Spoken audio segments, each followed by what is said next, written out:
اللہ والصلاۃ والسلام علی رسول الکریم واعوذ باللہ من الشیطان الرجیم بسم اللہ الرحمن الرحیم۔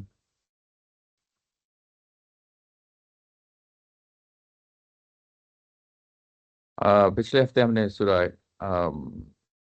ملک جو ہے نا کمپلیٹ کر لی تھی۔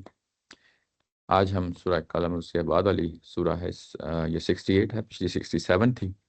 صورتیں اپنے حجم کے لحاظ سے اتنی بڑی نہیں ہیں، پچھلی سورہ کی 30 آیات تھیں اور یہ والی سورہ یہ 52 کی آیات ہیں۔ دیکھتے ہیں، سٹارٹ کرتے ہیں سورہ القلم اور اس میں کیا مضامین ہے۔ بسم اللہ الرحمن الرحیم۔ اللہ کے نام سے جو سراسر رحمت ہے، جس کی شفقت ابدی ہے۔ نون والقلم وما یسطرون۔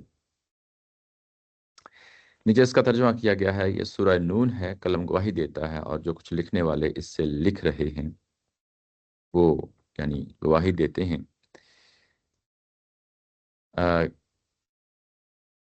کہ اپنے پروردگار کی عنایت سے تم دیوانے نہیں ہو، اور یقیناً تمہارے لیے وہ صلہ ہے جس پر کبھی زوال نہ آئے گا، اور تم بڑے اعلیٰ اخلاق پر ہو۔ اس لیے تم عنقریب بھی دیکھ لو گے اور وہ بھی دیکھ لیں گے کہ تم میں سے کس گروہ میں ہے جو فطر میں پڑا ہوا ہے۔ تمہارا پروردگار ہی بہتر جانتا ہے کہ کون اس کی راہ سے بھٹکے ہوئے ہیں، اور وہی بہتر جانتا ہے کون راہ راست پہ ہیں۔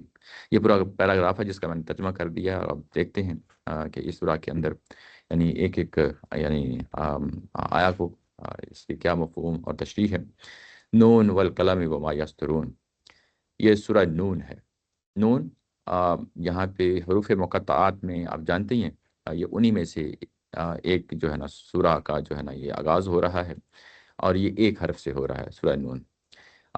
بہت ساری اور کچھ اور صورتیں بھی ہیں جن کے جو ہے نا آغاز ایک حرف سے ہوتا ہے، یعنی مقطعات وہ حروف ہیں جو ظاہر ہے کہ بظاہر ہمیں کوئی معلوم نہیں ہوتا کہ ان کا معنی کیا ہے، وہ دیکھتے ہیں، ایکسپلور کرتے ہیں، لیکن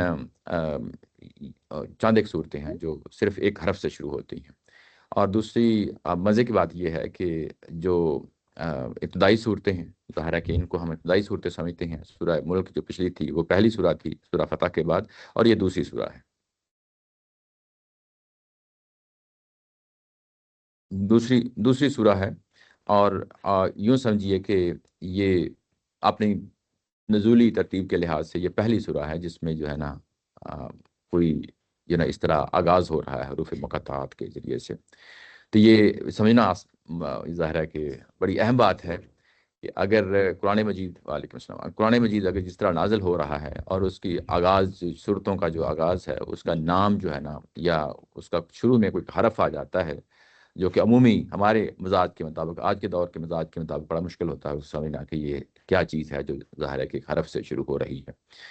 تو اس کو حروف مقطعات، ہماری جو ٹیکنیکل لینگویج ہے اس میں اس کو کہا جاتا ہے۔ ظاہر ہے کہ صحابہ کرام کے زمانے میں یہ نام نہیں تھا، یہ بعد میں لوگوں نے نام رکھا ہے، اور اس کو انگلش میں ٹرانسلیٹ کیا تھا ڈس جوائنٹڈ اور سیپریٹ لیٹرز۔ مطلب یہ کہ وہ الفاظ جو علیحدہ علیحدہ پڑھے جاتے ہیں، یعنی اس کو ریسائٹ کیا تھا علیحدہ علیحدہ جو ہے نا، جیسے الف لام میم ہے، ان کو علیحدہ علیحدہ جو ہے نا پڑھا جاتا ہے۔ ان کے ظاہر ہے کہ اس طرح نہیں لفظ بنتا جس طرح عام لفظ جو ہے نا ایک مفہوم بنتا ہے، وہ نہیں ہے۔ تو اس کو بھی، نون کو بھی ایسے ہی جو ہے نا پڑھا جا رہا ہے، سورہ نون۔ اس سے پہلے یعنی جو اس سے پہلے والا گروپ ہے سورہ کاف، جو گروپ نمبر 6 ہے، یہ نمبر 7 ہے۔ تو گروپ نمبر 6 کا جو آغاز ہوتا ہے سورہ کاف سے ہوتا ہے، وہ بھی ایک ہی لیٹر ہے، یعنی یہ چیز ذہن میں رہے گی۔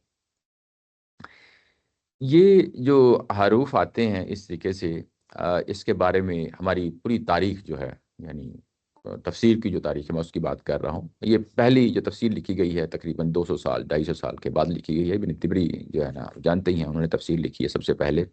اس سے پہلے ظاہر ہے کہ صحابہ اکرام اور صحابہ اکرام کے تبع تابعین اور مختلف جو ہے نا بعد میں جو نسلیں آتی رہی ہیں، انہوں نے اپنے طور پہ ظاہر ہے اس چیز کو سمجھا ہے۔ ابتدائی زمانے میں اس کو کیسے سمجھا، ہمارے پاس جو ہے نا کوئی واضح جو ہے نا کوئی ایسی دلیل نہیں ہے، سوائے اس کے کہ جو ہے نا یہ روایت آتی ہے جس میں کہا گیا ہے کہ الف کے جو ہے نا 10 نیکیاں، لام کی 10 نیکیاں اور میم کی 10 نیکیاں ہیں۔ یہ میکسیمم جو ہے نا ہمارے پاس روایات میں یا صحابہ اکرام کے اقوال میں سے ہمیں کوئی ایسی چیز نہیں ملتی کہ اس کا کیا معنی ہے۔ اب اس کے بعد ہمارے ظاہر ہے کہ جو صاحب علم علماء اکرام لوگ ہیں وہ اس میدان میں اترے ہیں، اور عمومی طور پہ دو جو ہے نا دلیل دی جاتی ہیں، بڑی کبھی دلیل اپنے طور پہ وہ سمجھتے ہیں۔ ایک یہ کہ یہ حروف جو ہیں یہ متشابہات میں سے ہیں، کسی کو اس کا علم نہیں ہے، یہ آپ عمومی طور پہ جو ہے نا یہ سنیں گے۔ دوسری دلیل جو دی جاتی ہے وہ یہ ہے کہ یہ قرآن مجید ایک معجزہ ہے، اور یہ انہی حروف تہجی جو ہے الفابیٹ البا با تا، البا تا جو ہے نا، اسی سے جو ہے نا مل کے یہ کلام بنا ہے، اور یہ تمہارا اپنا ہی کلام ہے، اور اس کو جو ہے نا جس طریقے سے پیش کیا جا رہا ہے یہ معجزہ ہے، یعنی اس چیز کو اس اینگل سے بھی پیش کیا جاتا ہے ان حروف مقطعات کو۔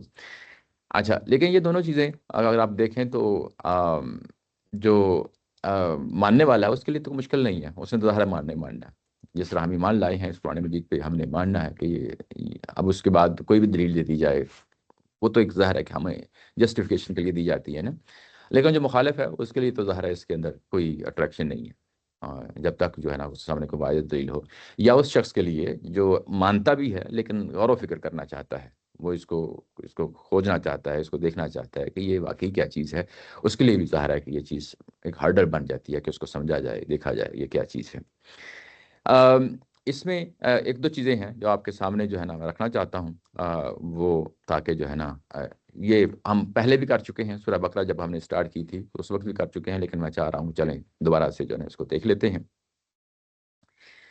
اگر یہ اس پہ مولانا مودودی صاحب نے اس چیز پہ جو ہے نا اس کو ہائی لائٹ کیا ہے کہ اگر یہ چیز ایسی کوئی ان نون سی چیز ہوتی تو یقیناً ہمارے پاس جو ہے نا جو اس وقت جب قرآن مجید نازل ہو رہا ہے کوئی ایسی دلیل ہمارے پاس آتی کہ یہ ان نون چیز ہے اور مخالفین نے اس کا جو ہے نا اعتراض کیا ہے، یا صحابہ اکرام سے جو ہے نا کوئی چیز کوئی ایسی چیز ہوتی، انہونی سی چیز ہوتی، ان نون سی چیز ہوتی، تو یہ ایسی کوئی چیز نہیں ہمیں ملی۔ اس کا مطلب یہ ہے کہ یہ اس وقت کے لٹریچر میں چیز موجود تھی، اس وقت کے لٹریچر میں چیز موجود تھی، اور واقعی ہمارے پاس جو اس وقت کا جاہلی ادب آیا ہے، جو ایون سبا جو معلقات جو لٹکا دیے جاتے تھے وہاں بیت اللہ پہ، جو مشہور شاعر ہوتے تھے یا مشہور جو ہے نا کلام جو ہوتا تھا اس کو لٹکا دیا جاتا تھا، اور اس کو سمجھا جاتا تھا کہ یہ ہمارا جو ہے نا بہت بڑا سرمایہ ہے، ظاہر ہے کہ اس وقت قوم کا جو، اور ان میں بھی جو ہے نا یہ جو ہے نا جب وہ خطبہ لکھتے تھے تو اس کے شروع میں اس طرح کے الفاظ کا جو ہے نا اضافہ کر دیا کرتے تھے، یہ ہے، اور یہ سمجھا کرتے تھے کہ یہ جو ہے نا ان خطبات کا نام ہے، یعنی جس نام سے وہ شروع کر رہے ہیں، ایسے ہی یہ جو صورتوں کے نام ہیں یہ آپ یوں کہیے کہ اللہ تعالیٰ کے دیے ہوئے نام ہیں، اللہ تعالیٰ کے دیے ہوئے نام ہیں۔ ان صورت جس طرح الف لام میم ہے، اور اس طرح نون ہے، کاف ہے، اور دوسری صورتوں کے اس طریقے سے نام ہے، یہ صورتوں کے نام ہیں، یہ یعنی ایک بات ہے۔ اچھا، یہ بعد میں ہمارے بہت سارے علماء کرام نے اس چیز کو جو ہے نا اس کی یعنی اس کو لکھا ہے کہ واقعی یہ صورتوں کے نام ہیں، مطلب یہ آپ پڑھ سکتے ہیں دوسری تفسیروں کے اندر بھی کہ یہ صورتوں کے نام ہے، یعنی علمی طور پہ عمومی طور پہ یہ ایک یعنی چیز کہی جاتی ہے کہ یہ صورتوں کے نام ہیں۔ اب ان صورتوں کے ناموں کا مطلب کیا ہے؟ ایک جواب یہ دیا جاتا ہے کہ جس طرح زمین کا نام زمین ہے، آسمان کا نام آسمان ہے، ہمیں نہیں معلوم ہے زمین کا نام معنی کیا ہے یا آسمان کا معنی کیا ہے، ہمیں یہ معلوم ہے کہ ان کے نام ہیں، کو ضروری نہیں ہوتا کہ ہر نام کا جو ہے نا معنی تلاش کرنے کے بندہ نکل کھڑا ہو۔ اسی طریقے سے صورتوں کے نام ہیں، کو ضروری نہیں کہ ان کا کوئی معنی ہو، لیکن ظاہر ہے کہ علماء کرام میں ایسا کہ میں نے کہا کہ انہوں نے کوشش کی ہے اپنے طور پہ کہ اس کو سمجھنے کی یہ کیا ہے، اور آپ کے سامنے دو آراء جو ہے نا رکھ دی گئی ہیں۔ ایک تیسری جو ہے نا رائے اس کے بارے میں وہ حمید الدین فراہی صاحب نے دی ہے، وہ بڑی امپورٹنٹ ہے، اس کو جو ہے نا میں آپ کے سامنے جو ہے نا لانا چاہتا ہوں، اور اس کو میں چاہتا ہوں کہ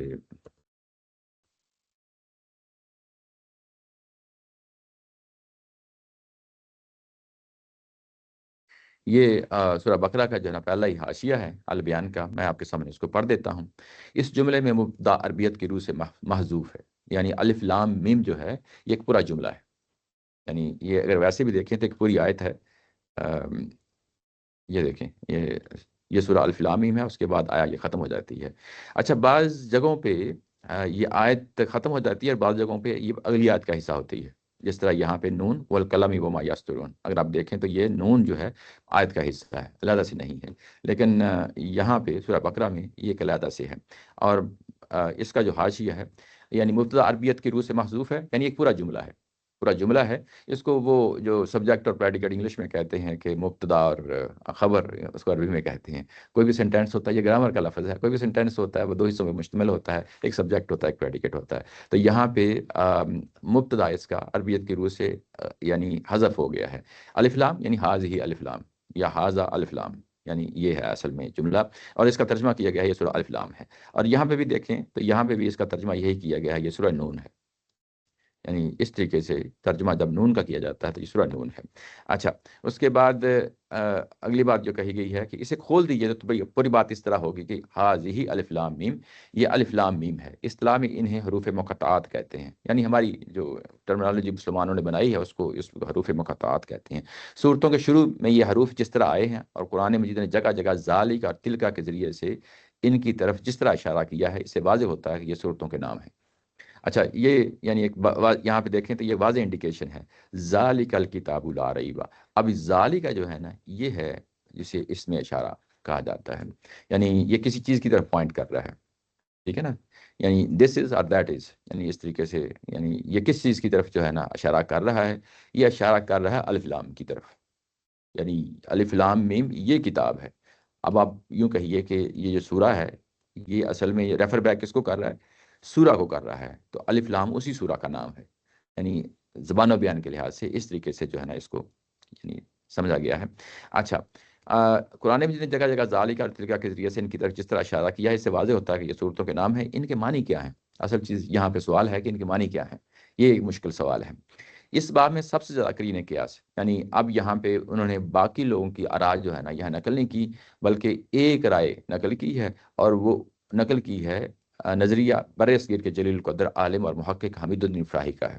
اب یہاں پہ جب انہوں نے بیان کیا ہے کہ یہ حمید الدین افراحی صاحب کا نقطہ نظر ہے، لیکن اس کے بارے میں بھی جب یہ بات کہی ہے تو یہ دو ٹوک بات نہیں کہی، یعنی قطعی بات نہیں کہی، اس کے لیے لفظ استعمال کیے گئے ہیں زیادہ قرین قیاس، یعنی انسان جو ہے نا وہ جب کوشش کرتا ہے سمجھنے کی تو بعض اوقات قطعیت کی جگہ پہنچ جاتا ہے، یعنی قطعیت کا مطلب ہوتا ہے کہ اب وہ دو ٹوک طریقے سے بات کو جو ہے نا وہ متعین ہو گئی ہے، سمجھ لی گئی ہے، اور اس کے بعد جو ہے نا یہ کہا جا سکتا ہے کہ اب جو ہے نا اس کے اندر کوئی جو ہے نا وہ ایمبیگوٹی نہیں ہے، یہ کلیئرٹی پہ بات آ گئی ہے۔ لیکن اس کے لیے جو الفاظ استعمال کیے گئے ہیں قرین قیاس، قرین قیاس کا مطلب یہ ہے کہ اسٹل جو ہے نا اس کی انویسٹیگیشن ہونی چاہیے۔ اور دوسری بات یہ کہ یہ جو ہے وہ کہتے ہیں کہ عربی زبان کے حروف تہجی چونکہ اصلاً عربی قدیم میں رائج وہی حروف ہیں جو صرف آواز ہی سے نہیں بناتے تھے، بلکہ چینی زبان کی حروف کی طرح معنی اور اشیاء پر بھی دلیل ہوتے تھے۔ جو موجودہ چینی زبان ہے اس کے جو الفابیٹ ہیں اس کے اندر بھی جو الفابیٹ یعنی الف اے بی سی جو بھی ہے ایکس وائی زیڈ، ان کا جو بھی الفابیٹ ہیں اس کے بیسیکلی وہ چیزوں کے نام ہیں، چیزوں کے نام ہیں۔ ایسے ہی جو عربی کے الفاظ ہیں یہ اپنی ہسٹری میں یہ چیزوں کے نام تھے، چیزوں کے نام تھے۔ اچھا، یہ آگے اور جن معنی یا اشیاء پر دلیل ہوتے تھے انہی کی صورت میں لکھے جاتے تھے۔ عربی زبان کے اندر جب یہ سٹارٹ ہوئی ہے الفابیٹ جو ہے لکھنا، اس وقت جب یہ چیزوں کے نام تھے، اور ان کی کیا شکل ہوتی تھی؟ ان حروف کی، ان کے حروف کی وہی شکل ہوتی تھی جو چیزوں کی شکلیں ہوتی تھیں، اسی طریقے سے جو ہے نا یہ شکل بنا کے لکھ دیے جاتے تھے۔ اس لیے قرآن کی صورتوں کے شروع میں بھی یہ انہی قدیم معنی کے لحاظ سے آئے ہیں، قدیم معنی کے لحاظ سے آئے ہیں۔ اس کی ایک نہایت واضح مثال سورہ نون ہے جو آج ہم پڑھ رہے ہیں۔ حرف نون کے بارے میں ہم جانتے ہیں کہ یہ بھی اب بھی قدیم زبان میں بولا جاتا ہے، اس کے معنی مچھلی کے ہیں، اور جس سورہ کے یہ نام رکھا گیا ہے ان کے بارے میں معلوم ہے کہ اس میں سیدنا یونس علیہ السلام کا ذکر صاحب الحوت یعنی مچھلی والے کا نام آیا ہے۔ اسی سورہ کے اندر جو ہے نا آگے چل کے ہم دیکھیں گے، سورہ نون جو پڑھ رہے ہیں آگے چل کے یہ صاحب الحوت کا نام آیا ہے اور یونس علیہ السلام کا ذکر آیا ہے، اور وہ جو ذکر ہے اس میں ظاہر ہے کہ مچھلی کا واقعہ لازمی طور پہ آتا ہے، اور اس میں نون جو ہے نا نون مچھلی کو کہتے ہیں، اور نون جب پرانے زمانے میں لکھی جاتی تھی تو مچھلی کی شکل میں لکھی جاتی تھی، اب وقت کے ساتھ جو ہے نا اس کی شیپ بدل گئی ہے۔ یہ والا یہ حمید الفراحی صاحب، نہیں یہ تو قرآن کے الفاظ ہیں نا۔ یہ میں نے ایک دفعہ ریسرچ کی تھی، میں اس کو ریسرچ شیئر کرتا ہوں۔ لینگویج کی میں ہسٹری پڑھ رہا تھا کہ لینگویجز کیسے وجود میں آئی ہیں، تو جو ایجپشین ہائروگلفس ہیں وہ سارے پکٹوریل فارم میں، اس میں مچھلی کا بھی ہے، اس میں گائے کا بھی شکل ہے، گائے کی شکل جو ہے وہ اس سے اے بنا، الف، وہ الف بنا، تو وہ الف جا کے پھر اے بن گیا، آگے جا کے الفا بن گیا وہ ادھر، ٹھیک ہے۔ تو اس کا جو انہوں نے بتایا کہ ایرامک اصل میں وہ لینگویج ہے کہ جس کے ذریعے، جس کی ہیبریو اور عربک دونوں چائلڈ لینگویجز ہیں، وہ تو جو ایرامک لوگ ہوتے تھے وہ جاتے تھے ایجپٹ میں کام کرنے، اور وہاں سے ان کی لینگویج انہوں نے اٹھائی، اور پھر کیونکہ وہ پکٹوگراف پہ تھی اور یہ آواز کی ہے، الفابیٹس ہے، تو یہ الفابیٹس وہاں سے آئے. تو ابھی بھی آپ ان کے جتنے بھی ہیں جو ایرامک ہیں یا عربک ہیں اس کو ٹریس بیک کر سکتے ہیں, کیونکہ ہیروگلف جو ہے نا اب ڈیکوڈ ہو چکی ہے. تو ہیروگلف جو ایجپشن ہے ان کے پکچرس کو اٹھا کے دیکھیں گے نا, وہ ان کی جو یہاں پر ایکسپلینیشن ہے نا وہ سب سے ملتی ہے. اچھا, اور یہ حمید الدین صاحب نے فرسٹ ٹائم اس کو یہ فرسٹ ٹائم یعنی اس اینگل سے دیکھا ہے فرسٹ. ہاں لیکن یہ جو لینگویج کی ہسٹری ہے یہ تو لینگویج کے اسکالرس کر چکے ہیں. فیکٹس کی بیس پہ انہوں نے دیکھا, یہ ہاں. انہوں نے خود نہیں بنایا, جی یہ لنک انہوں نے جی ایسے ہی فرسٹ ٹائم. جی ایسے ہی ایسے ہی. اچھا, حمید الدین فرائی صاحب جو ہے نا وہ ہیبریو کے بھی جو ہے نا ہیبریو زبان کو بھی جانتے تھے, ہیبریو زبان کو بھی جانتے تھے, اور انہوں نے جو ان کی کتاب ہے من هو الذبی اسماعیل علیہ السلام اور اسحاق علیہ السلام کے بارے میں, اس میں جو ہے نا اس کے حوالے دیکھے جا سکتے ہیں. وہ انہوں نے پرانی جو تورات ہے اور اس سے جو ہے نا جا بجا حوالے دیے ہیں. ظاہر ہے کہ وہ ہیبریو کے بارے میں جو ہے نا وہ جانتے تھے, اور یہ معلوم ہے کہ ہیبریو جانتے تھے. انہوں نے اس میں جو ہے نا زبان دانی میں جو ہے نا عربی زبان, انگلش زبان میں بھی ان کی اچھی خاصی مہارت تھی. جو بعض اوقات جو ہے نا جو آیا کرتے تھے, وفود آیا کرتے تھے, اس وقت ظاہر ہے کہ گورے حکومت کرتے تھے, اور بعض اوقات انٹرپریٹیشن کے لیے جو ہے نا ان کو بلایا جاتا تھا, یعنی اردو زبان میں اس کی ٹرانسلیشن کے لیے. عبید الدین فرائی صاحب جو ہے نا علی گڑھ یونیورسٹی میں بھی پڑھاتے رہے ہیں, اور ظاہر ہے کہ ان کا اس میں کافی گرفت تھی. اچھا, یہ ان کی تحقیق ہے, اور یہ فرسٹ ٹائم آئی ہے. جب انہوں نے یہ تحقیق کی, اور یہ تحقیق اصل میں کیوں ہمیں اٹریکٹیو لگتی ہے, خاص طور پہ جو ہے نا یہ فکر فراہی کے ہاں, اصل میں ہمارے ہاں جو ہے نا وہ زبان و بیان پہ بہت زیادہ زور دیا جاتا ہے, اور یہ جو چیز نکلتی ہے یہ اصل میں زبان و بیان ہی کی تاریخ ہے. زبان و بیان ہی کی تاریخ ہے. اس لیے باقی جو آراء ہیں وہ آراء ہیں, آراء ان دا سینس کہ جو ہے نا وہ عقلی دلیلیں ہیں. عقلی دلیلیں یہ ہیں کہ یہ جب یہ کہا جاتا ہے کہ یہ جو حروف ہیں ان کا ہمیں کوئی مطلب پتہ نہیں ہے, ان کو ہم جو ہے نا یہی کہہ سکتے ہیں, متشابہات میں سے کہہ سکتے ہیں, یہ ایک عقلی دلیل ہے نا. اچھا, اس کے بعد بعض لوگ یہ کہتے ہیں کہ جس طرح ایبریویشنز ہوتی ہیں ویسے ہی یہ ایبریویشن ہے, جیسے الف لام میم, الف اللہ اور لام جو ہے نا ایسے جو ہے نا میم ایسے جو ہے نا وہ ایبریویشنز ہیں. یہ آج کے دور کے بعض لوگ کہتے ہیں, یہ بھی بیسیکلی انڈرسٹینڈنگ ہے, لیکن ان سب انڈرسٹینڈنگ میں عقلی دلیلیں ہیں, یعنی انسان جو اپنی عقل سے سوچتا ہے اس کی بنیاد پہ کہا جا رہا ہے, اس کو کوئی لنک نہیں کیا جا رہا کسی حقیقت کے ساتھ. لیکن حمید الدین فرائی صاحب کا جو متعلقہ پہلو ہے یہ اصل میں زبان و بیان کی تاریخ سے لنک ہو گیا ہے, ٹھیک ہے نا. تو اسی لیے اس کو قرین قیاس کہا جاتا ہے. حمید الدین فرائی صاحب کے بعد کوشش کی ہے لوگوں نے اس کو فردر ایکسپلور کرنے کی, لیکن کوئی خاطر خواہ جو ہے نا کوئی نتیجہ نہیں نکلا. اس کی وجہ یہ ہے کہ یہ ساری چیز تحقیق سے متعلقہ ہے, اور تحقیق جو ہے نا ظاہر ہے کہ مواد نہیں ملتا, مواد اس طرح کا نہیں ملتا جس میں جو ہے نا یہ بات فائنل ہو جائے.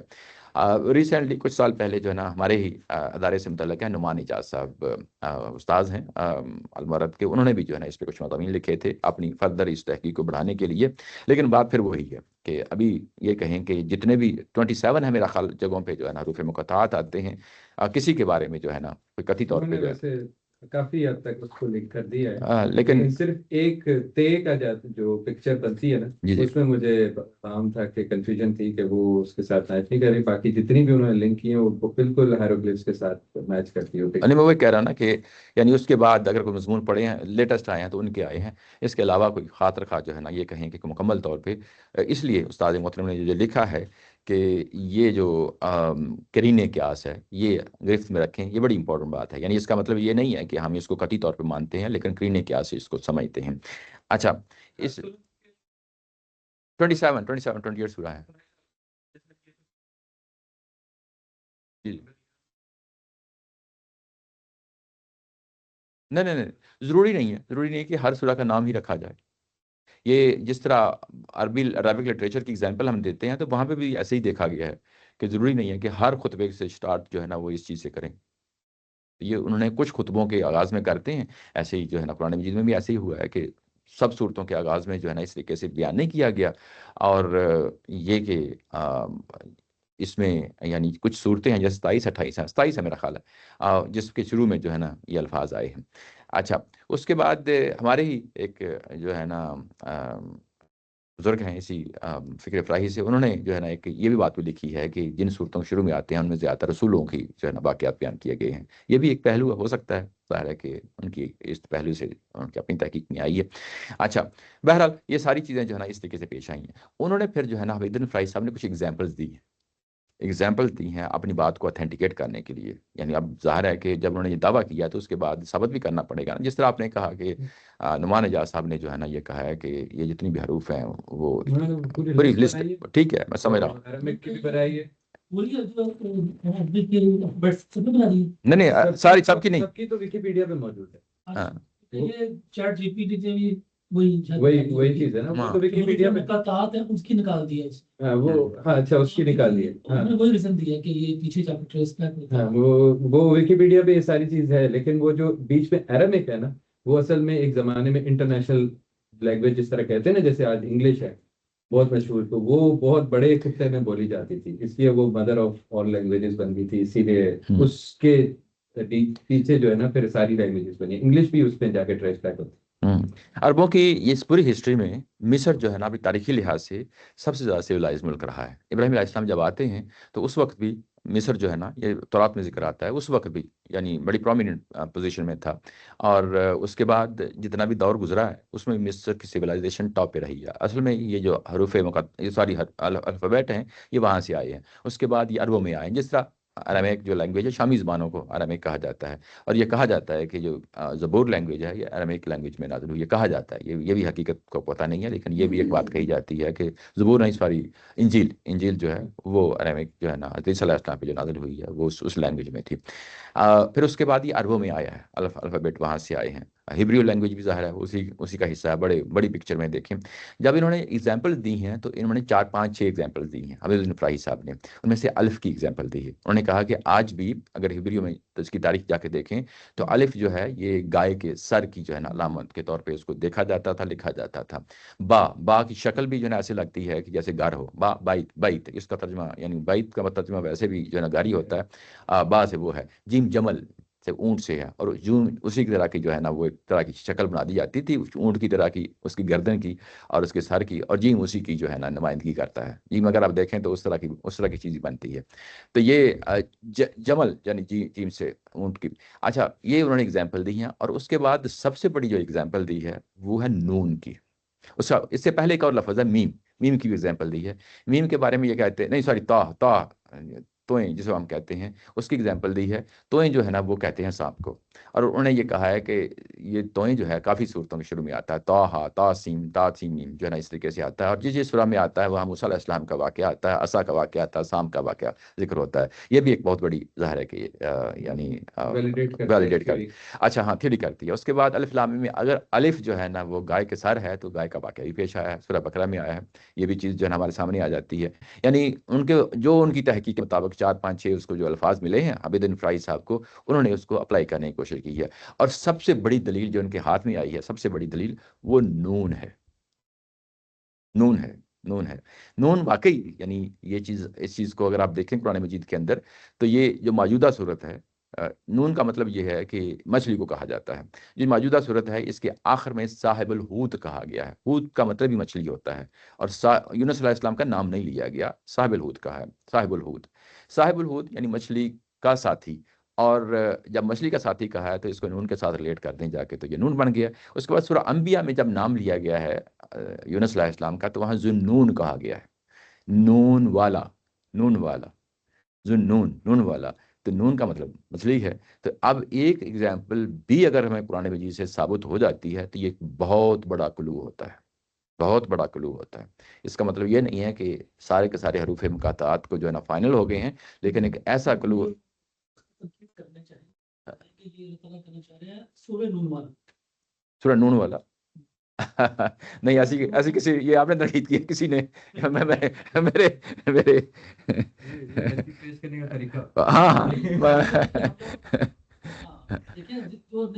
ہاں نہیں وہ تو ہے ٹھیک ہے. اس میں ایک بات یہ بھی ہے کہ مطلب رسول اللہ صلی اللہ علیہ وسلم کے دور میں اس سورت کو صحابہ سورہ قلم کے نام سے جانتے تھے. اچھا یہ عربوں کے ہاں یہ بھی چیز سامنے رکھی ہے. عربوں کے ہاں تلوار کے جو ہے نا 10 20 30 نام ہیں. عربوں کے ہاں اونٹ کے بھی کہتے ہیں 200-250 نام ہیں. یعنی جو چیزیں کم تھیں. اچھا ان کے ہاں یہ رواج تھا کہ ایک چیز کے 10 نام ہوتے تھے.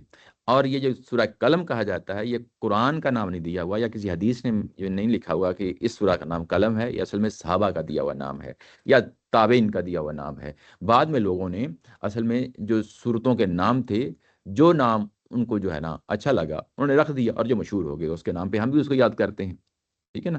تو یہ صورتوں کے نام ہیں، یہ جو موجودہ ہیں، یہ سارے کے سارے الہامی نہیں ہیں، یاد رکھیں۔ یہ سارے کے سارے، سورہ بقرہ بھی ہے جس کو ہم کہتے ہیں، اصل میں یہ بھی صحابہ اکرام کا دیا ہوا نام ہے، اور حدیث میں بھی آ گیا ہے، سورہ بقرہ آل عمران کا نام لیا گیا، حالانکہ الف لام میم ہے۔ تو یہ بھی ان کے کلچر میں تھا۔ اگر یہ کہیں کہ اللہ کے دیے ہوئے نام ہے اور ہم نے ان کو، نہیں ایسا بھی نہیں۔ جی جی جی جی جی جی کچھ لگتا ہے، یہ یعنی کچھ لگتا ہے، کچھ نبی محترم، کچھ صحابہ نے دیے ہوں، اور یہ ہے۔ اور اس وقت بھی کچھ ایسی صورتیں ہیں، جیسے سورہ انسان، سورہ دہر بھی کہتے ہیں اس کو، انسان بھی کہتے ہیں، ٹھیک ہے نا۔ تو یہ کچھ صورتیں ایسی ہیں جس میں اب بھی ہمارے پاس ہیں، ہاں صحیح، بنی اسرائیل، ہاں بنی، ہاں اس سے آپ کو ایک ایک دو دو تین تین نام بھی جو ہے نا آپ کو مل جائیں گے۔ سورہ فتح، سورہ جو سورہ فاتحہ، اس کے بھی جو ہے نا کئی ایک نام ہے، بلکہ تین چار نام ہے اس کے۔ تو یہ بھی جو ہے نا آپ کو اس طرح کی چیزیں مل جائیں گی جس میں ایک ہی سورہ کے کئی کئی نام بھی جو ہے نا آپ کو مل جائیں گے۔ اب یہ کس نے دیے ہیں؟ ظاہر ہے کہ ہمیں تو جو احادیث کے روایات کے ذریعے سے چیز مل جاتی ہے، وہ کسی حد تک ہمیں اطمینان دے دیتی ہے کہ یہ نبی محترم صلی اللہ علیہ وسلم یا صحابہ اکرام کے دیے ہوئے نام ہیں، ٹھیک ہے نا۔ لیکن جو بعد میں لوگوں نے نام دیے ہیں، اس کے بارے میں حتمی طور پہ نہیں کہا جا سکتا کہ یہ واقعی پہلے دور کے یہ صورتوں کے نام ہیں۔ بہرحال یہ کافی جو ہے نا میرا خیال بحث ہو گئی ہے اس کے بارے میں۔ تو یہ جو ہے یہ قرین قیاس یہ معاملہ ہے۔ اچھا، اس کے بعد ایک اور پہلو ہے، وہ بھی بڑا امپورٹنٹ پہلو ہے، وہ ہے یعنی قسموں کا معاملہ۔ یہ نون کا پہلو تو واضح ہو گیا نا، یعنی مقاطعات کا۔ اگلا جو پہلو ہے، یہ قسم کھا کے بات کہی گئی ہے کہ قسم قلم کی قسم ہے، اور جو قلم کے ساتھ لکھا جا رہا ہے اس کی قسم ہے۔ یعنی اگر آپ عام ترجمہ پڑھیں گے تو یہی ترجمہ ہے، لیکن یہاں پہ غامدی صاحب نے پہلی دفعہ ترجمہ کیا، اردو کی ہسٹری میں پہلی دفعہ ترجمہ کیا، قلم گواہی دیتا ہے، اور جو کچھ لکھنے والے ہیں اس کو لکھ رہے ہیں وہ بھی اس کو گواہی غامدی صاحب نے اس کو جو ہے نا گواہی کے معنی میں لیا ہے۔ باقی اگر آپ دیکھیں گے تو سب اس کا ترجمہ، ایون امین اصلاحی صاحب نے بھی اس کا ترجمہ قسم ہی سے کیا ہے، لیکن نیچے جو ہے نا جو حاشیہ لکھا ہے وہ وہی بات ہے جو گواہی کی بات ہے، یہ ہے۔ اچھا، یہ بھی جو میں ابھی آپ کے سامنے بات کرنے والا ہوں، یہ بھی قرآن فہمی کی ہسٹری میں پہلی دفعہ حمید الدین فرائی صاحب کا نقطہ نظر ہے، اور یہ اتنا واضح نقطہ نظر ہے کہ اب اس کو کوئی چیلنج نہیں کیا جا سکتا۔ یعنی پہلا جو حصہ تھا حروف مقاطعات کا، وہ قرین قیاس، ہم اس کو قرین قیاس کہتے ہیں، لیکن یہ جو دوسرے حصے ابھی بات کر رہے ہیں، قسم کا پہلو ہے، یہ ایک متعین بات ہو چکی ہے۔ یعنی اس کو اب کہہ لیں کہ اس پہ تنقید کرنا، جو تنقید کرنے کے لیے آئے گا اس کو اس میں سے کوئی ہول کرنا بہت مشکل ہے، یعنی اس قدر یہ اسٹیبلش بات ہو چکی ہے۔ اچھا، حمید الدین فرائی صاحب نے کئی ایک پہلوؤں پہ کام کیا ہے قرآن مجید کے، یعنی جو ہمیں ہمارے سامنے آتے ہیں، ان میں سے جو قسموں والا معاملہ ہے، اگر ٹاپ کے چاند ایک آپ کہہ دینا 5-7 جو ہے نا ان کی جو کنٹریبیوشنز ہیں حمید الفرائی صاحب کی، اوپر کی ٹاپ کی جو ہیں، ان میں سے ایک جو ہے نا یہ اقسام القرآن کا جو معاملہ ہے یہ وہ ہے، یعنی جس طریقے سے انہوں نے اس کو ٹیکل کیا ہے۔ اور یہ بھی ہماری جو قرآن فہمی کی ہسٹری میں یوں کہہ لیں کہ یہ اس طریقے سے ایکسپلور کرنا، کیونکہ یہ جس طریقے سے یہ آ رہا ہے پہلے نہیں آیا، میں چاہ رہا ہوں کہ اس کو بھی ذرا اسی تفصیل کے ساتھ میں اس چیز کو دیکھ لوں۔ اچھا، انہوں نے پھر باقاعدہ اس پہ ایک جو ہے نا کتاب لکھی ہے، اقسام القرآن کے نام سے کتاب لکھی ہے، اس کا ترجمہ بھی ہو چکا ہے، اس کا ترجمہ امین اصلاحی صاحب نے کیا ہے، اور میں آپ کے سامنے ویسے یہ عربی میں لکھی ہے، انہوں نے عربی میں لکھی ہے، اس کا ترجمہ جو ہے نا جی جی عربوں میں کافی یعنی مشہور ہے، اور اس کو لوگ جو پڑھ رہے ہیں واقعی جو ہے نا اس سے کنونسنگ یہ بات ہو جاتی ہے۔ اچھا، اگر میں آپ کو اس سے پہلے کہ میں یہ بات شروع کروں، میں آپ کے سامنے جو ہے نا ان قسموں کی جو ہمارا عمومی ٹریڈیشنل اپروچ ہے، میں اس کو آپ کے سامنے رکھ دیتا ہوں، تاکہ ایک آپ کو آئیڈیا ہو جائے کہ بات جو ہم کرنے جا رہے ہیں یہ اپنے لحاظ سے کس قدر جو ہے نا پیچیدہ ہے، یا اتنی آسان نہیں ہے کہ اس کو کیا ہو گیا بھائی ہمارا انٹرنیٹ،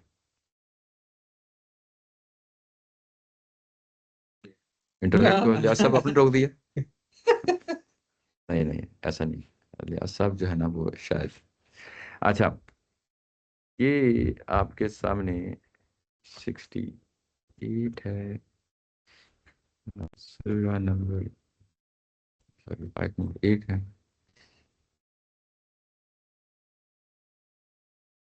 اچھا، یہ تفہیم القرآن ہے. تفہیم القرآن جو ہے نا یہ یعنی یہ عمومی طور پہ اس معاملے میں جو ہے نا حمید الدین فراہی صاحب کو ہی فالو کرتے ہیں.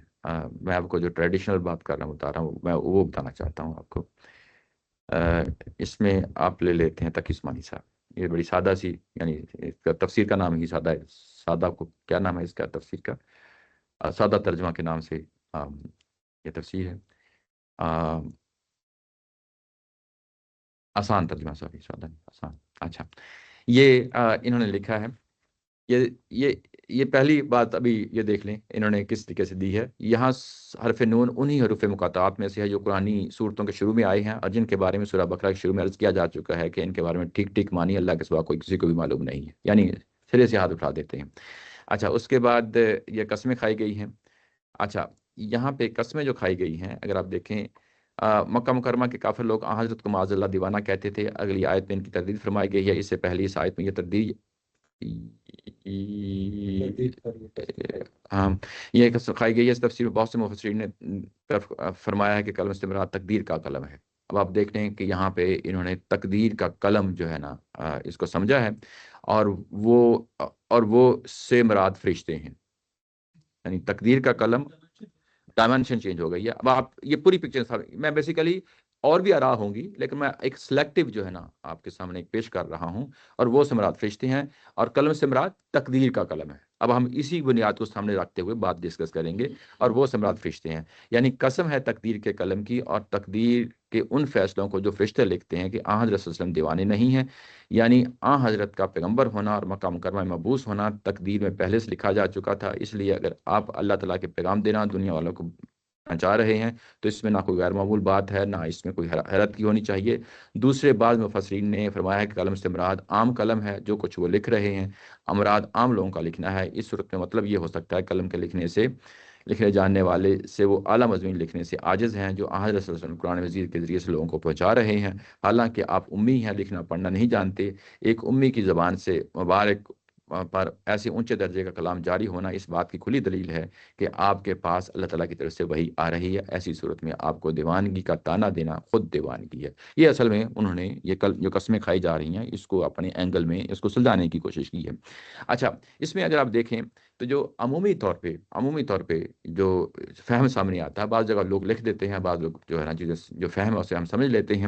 عمومی طور پہ جب قسم کھائی جاتی ہے تو اصل میں کیا ہوتا ہے کہ جس چیز کی قسم کھائی گئی ہے، قسم ہے قلم کی، تو اس کی عظمت کو بیان کرنا ہے، اس کی توقیر کو بڑھانا ہے.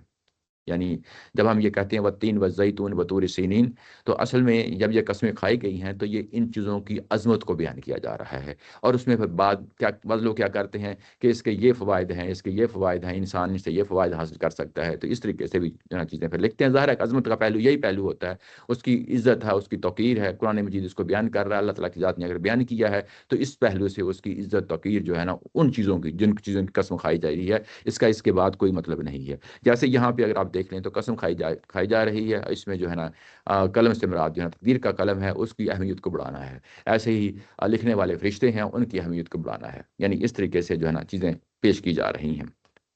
اچھا یہ ایک سرسری سا جو ہے نا ہمیں ایک ٹریڈیشنل جو میں نے اپروچ آپ کے سامنے رکھی ہے. اچھا سب سے پہلے جو کتاب انہوں نے لکھا ہے حمید بن فراہی صاحب نے، اور اس میں انہوں نے 3 شبہات جو ہے نا اس پہ وارد کیے ہیں کہ جو ٹریڈیشنل اپروچ ہے اس میں کیا مسئلہ ہے کہ جس کی وجہ سے مجھے سوچنا پڑ گیا ہے کہ یہ صورتحال وہ نہیں ہے جس طریقے سے عام لوگ اس کو سمجھ رہے ہیں. اچھا ان کا جو پہلا اعتراض ہے، کہتے ہیں 3 شبہ وارد ہوتے ہیں. پہلا یہ کہتے ہیں کہ قسم فی نفسی اللہ تعالیٰ کی شان و عظمت کے بالکل خلاف ہے. اپنی بات پر قسم وہ شخص کھاتا ہے جو اپنی ذات کو حقیر سمجھتا ہے. یعنی اپنے ایک بات کی اس پہ قسم کھا لی. یہ بات پہ قسم کھانا اصل میں یہ اپنی ذات کو حقیر سمجھنا ہے، اور یہ اللہ تعالیٰ کی شان و عظمت کے بالکل خلاف ہے کہ وہ اس طریقے سے قسمیں کھائے. اور جس پر بھروسہ نہیں ہوتا کہ لوگ اس کی بات باور کریں گے. اس لیے قرآن مجید نے خود یہ کہا ہے اسی سورہ میں جو ہم پڑھنے جا رہے ہیں، اسی سورہ کی آیت نمبر 10 میں لکھا ہے کہ ہر ذلیل قسم کھانے والے کی بات نہ سنو. جی اچھا واہ جی تو اس پہ جو ہے نا یہ پہلا اعتراض جو ہے نا انہوں نے وارد کیا ہے کہ یعنی اس کو ہم قبول نہیں کر سکتے۔ دوسرا اعتراض انہوں نے یہ کیا ہے کہ قرآن مجید میں قسمیں نہایت اہم امور پر کھائی گئی ہیں، مثلاً قیامت، توحید، رسالت، اور ہر شخص بات سمجھ سکتا ہے کہ ان امور میں قسم بالکل بے فائدہ چیز ہے۔ یعنی عام آدمی یہ سمجھ سکتا ہے کہ قیامت پہ قسم کھائی جائے گی، توحید پہ قسم کھائی جائے گی، رسالت پہ قسم کھائی جائے گی، اس سے کیا فائدہ ہوا؟ یہ ساری چیزیں وہ چیزیں ہیں جس پہ ایمان لایا جاتا ہے، یہ تو ہم ویسے ہی ایمان لا رہے ہیں، تو جب آپ اس کو قسم کھائیں گے تو یہ تو بے فائدہ چیز ہو جائے گی، ایڈیشنل چیز ہو جائے گی، بے مقصد چیز ہو جائے گی، نہ اس سے مخالف کو فائدہ پہنچ سکتا ہے، نہ موافق کو۔ مخالف دلیل و حجت کا طالب ہوتا ہے، اور قسم کی دلیل و حجت سے کوئی تعلق نہیں ہے۔ قسم کھانا کوئی دلیل و حجت کی بات نہیں ہے، جیسا کہ نمبر 1 میں جو ہے نا ہمیں معلوم ہوا، اور موافق کسی چیز کا طالب نہیں ہوتا، یعنی موافق اتنے تو ایمان لانا ہوتا ہے نا، وہ تو ایمان لا چکا ہے، وہ پہلے ہی ان حقائق پر ایمان لا چکا ہے جن پر یہ قسمیں کھائی گئی ہیں۔ یہ دوسرا اعتراض انہوں نے وارد کیا ہے۔ تیسرا اعتراض جو ہے انہوں نے وارد کیا ہے، قسم ایسی چیزوں کی کھائی جاتی ہے جو عظیم الشان اور بلند مرتبہ ہو۔ حضرت صلی اللہ علیہ وسلم نے فرمایا کہ جو قسم کھائے، اللہ کی قسم کھائے یا خاموش رہے، یعنی عمومی طور پہ قسم کھانے کا جو ہمیں تعلیم دی گئی ہے وہ یہی دی گئی ہے کہ اللہ تعالیٰ کی قسم کھائی جائے گی، ورنہ کوئی قسم نہیں کھائی جائے گی، اس کے علاوہ جو ہے نا قسم جو ہے نا نہیں، یہ شرعی طور پہ ہے۔ تو یعنی غیر اللہ کی قسم کی آپ نے ممانعت فرمائی ہے، پھر اللہ تعالیٰ نے یہ کیسے زیبا ہے کہ وہ اپنی مخلوقات کی قسم کھائے اور وہ انجیر اور زیتون جیسی حقیر چیزوں کی بھی قسم کھا لے؟ یعنی یہ 3 جو ہے نا انہوں نے اعتراض وارد کیے ہیں ٹریڈیشن جو ہے نا اپروچ پہ۔ اچھا، اس کے بعد انہوں نے یہ جو اصل میں ان کا جو سٹائل تھا لکھنے کا نا، حمید الفرائی صاحب کا، وہ کبھی بھی کتاب کی شکل میں نہیں لکھا کرتے تھے، وہ جو ہے نا شذرات کی شکل میں لکھا کرتے تھے، یعنی یوں کہہ لیں کہ صفحے 1.5 صفحے کا ایک مضمون لکھ دیا، اس کے بعد اگلا مضمون اس کو نمبر 2 لکھ دیا، نمبر 3 لکھ دیا، تو اگلے نمبر 3 شذرا میں جو ہے نا وہ امام راضی کا جواب دیتے ہیں۔ اصل میں ہسٹوریکلی اگر کسی نے لکھا ہے تو دو ہی افراد ہیں جنہوں نے قسموں پہ لکھا ہے نا، اس کی تھیری اور اس کے بارے میں جو چیزیں پیش کی گئی ہیں 2 ہی ہیں، یا تو امام راضی ہیں یا امام ابن قیم ہیں، اس کے علاوہ کسی نے جو ہے نا قلم نہیں اٹھایا تاریخ میں، ہماری مسلمانوں کی تاریخ میں۔ تو یعنی تفسیر میں تو لکھ دیتے ہیں نا، کچھ نہ کچھ لکھ دیتے ہیں، لیکن باقاعدہ تھیری کی صورت میں کہ یہ ہے کیا چیز ہے، اس کو پراپرلی جو ہے نا اس کی آؤٹ لائن ڈیفائن کی جائے، تو امام راضی نے اس پہ کام کیا ہے اور امام ابن قیم نے کیا ہے۔ امام راضی نے جو کام کیا اس کا انہوں نے حوالہ دیا ہے، میں بھی آپ کے سامنے پڑھ دیتا ہوں، وہ کیا ہے۔ جواب کے مختلف پہلو ہیں۔ پہلا یہ کہ اللہ تعالیٰ نے دوسری صورتوں میں نہایت یقینی دلائل سے توحید، بعث اور قیامت، بعث کا مطلب قیامت ہے، کل کو اٹھنا ہے، چونکہ یہ دلائل گزر چکے ہیں اور ان کا بیان جہاں پہ لیا گیا، یہ پیراگراف لیا گیا وہاں کیا، انہوں نے ذہنوں سے زیادہ دور نہیں ہوا تھا، اس لیے دلائل سے قطع نظر کر کے بطور تاکید قسم کا ذکر کیا گیا ہے۔ یعنی یہاں پہ یوں کہہ لیں کہ امام راضی کا نقطہ نظر یہ ہے کہ جب بھی قسم کھائی جائے گی تو اس کو بطور تاکید پیش کیا جائے گا، بطور تاکید جو ہے نا، یعنی اگر اللہ تعالیٰ کی ذات نے قیامت پہ قسم کھائی ہے تو اس کو بطور تاکید جو ہے نا اس کو کیا ہے۔ اور یہاں خصوصیت کے ساتھ یہ امر ملحوظ رہنا چاہیے کہ قرآن عربی زبان میں اترا ہے اور کسی دعوے کو قسم کے ذریعے سے ثابت کرنا اہل عرب کا معروف طریقہ ہے۔ یہ امام راضی کی جو ہے نا یہ نقطہ نظر ہے۔ امام راضی کا نقطہ نظر یہ ہے، وہ یہ کہتے ہیں کہ عربوں کے ہاں یہ ایک معروف بات تھی کہ جب کسی بات پہ جو ہے نا وہ قسم کھاتے تھے تو گویا پہ اس چیز کو تاکید کے طور پہ قسم کھاتے تھے، یہ ان کا نقطہ نظر ہے، یعنی اس کو وہ تاکیدن لے رہے ہیں، اس کے زائد اس چیز کو وہ نہیں پیش کر رہے، یعنی یہ امام راضی کا جو ہے نا یہ نقطہ نظر ہے۔ باقی ظاہر ہے کہ اگر انہوں نے جو ہے نا پھر جواب دیا ہے حمید الفرائی صاحب نے، یہ کتابچہ 120 صفحات پر مشتمل ہے تو یہ ٹیکنیکل ہے، میں نے پڑھا اس کو، لیکن یہ بڑا مزے کا ہے۔ ظاہر ہے کہ سارا حرف میں نہیں پڑھنا، میں آپ کے سامنے ظاہر ہے کہ جو ہم بھی تو نارمل قسم اسی کانٹیکس میں کہتے ہیں، تاکید میں نہیں، ایسا نہیں ہے، میں اس کو قسم ہے یار، یہ بات اس طرح ہے، نہیں ایسے نہیں ہے، میں بعد میں جو ہے نا اس پہ آتا ہوں۔ اچھا اچھا، وہ شکور صاحب کوئی نیا کٹا کو نہیں وہ محض یہ تاکید نہیں ہوتا، اس کے اچھا اس میں کچھ اضافہ بھی ہے، ٹھیک، میں آپ آتا ہوں اس پہ۔ اچھا اس کے بعد علامہ جو ہے نا ابن قیم کا مسلک ہے، انہوں نے باقاعدہ اس پہ کتاب لکھی ہے، اس کا نام ہے التبیان فی اقسام القرآن، اقسام القرآن، یعنی یہ انہوں نے ایک کتابچہ لکھا ہے، اس میں جو ہے نا یہ اپنے دلائل لاتے ہیں تو اس میں وہ کس طریقے سے پیش کرتے ہیں، یہ ان کا نیچے پیراگراف دیا گیا۔ اللہ تعالیٰ بعض چیزوں پر قسم کھاتا ہے اور اس کی قسمیں اپنی ذات کی ہوا کرتی ہیں جو خاص صفات سے متصف ہے، یعنی اب یہاں پہ تاکید کی بات نہیں وہ کر رہے، کہہ رہے ہیں کہ جتنی بھی قسمیں کھائی گئی ہیں یہ اصل میں اللہ تعالیٰ کی ذات نے اپنی کسی صفت کا حوالہ دیا ہے۔ اگر قلم کا حوالہ دیا ہے تو یہ مخلوق ہے، ظاہر مخلوق ہے، یعنی اس سے صفت ہے، خاص صفت سے یا ان کی نشانیوں سے ہے جو اس ذات و صفات کے لیے مستلزم ہے. یعنی یا تو ان جو قسمیں کھائی گئی ہیں اس میں سے کچھ ایسی نشانیاں ہیں جس سے جو ہے نا اللہ تعالیٰ کی ذات اور صفات کا کوئی پہلو نظر ہمارے سامنے آ جاتا ہے.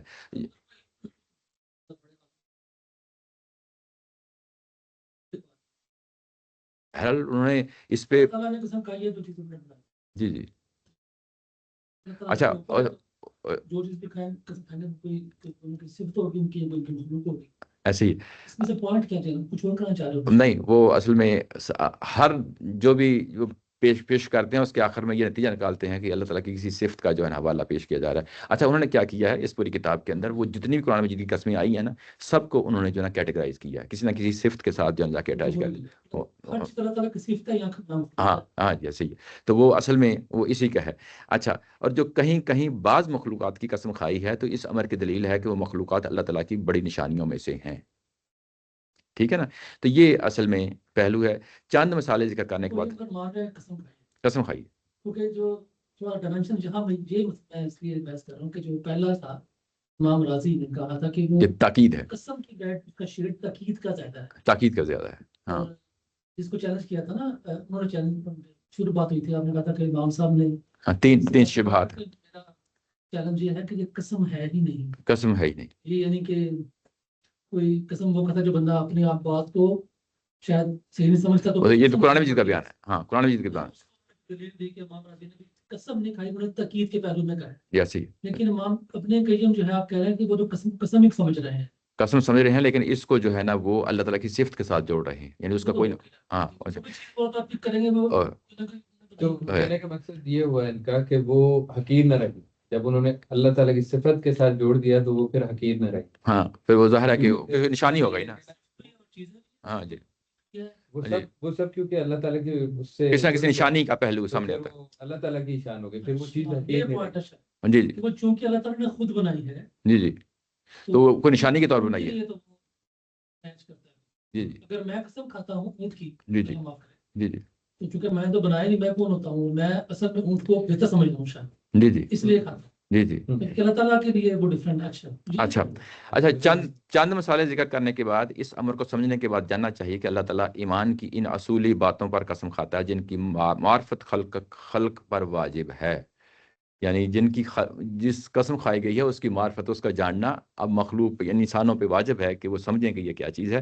چنانچہ کبھی توحید پر قسم کھاتا ہے، کبھی قرآن کی حق ہونے پر، کبھی رسول کی صداقت پر، کبھی جزا اور وعدہ وعید کے وقوع پر، اور کبھی انسان کے حال و مال پر قسم کھاتا ہے.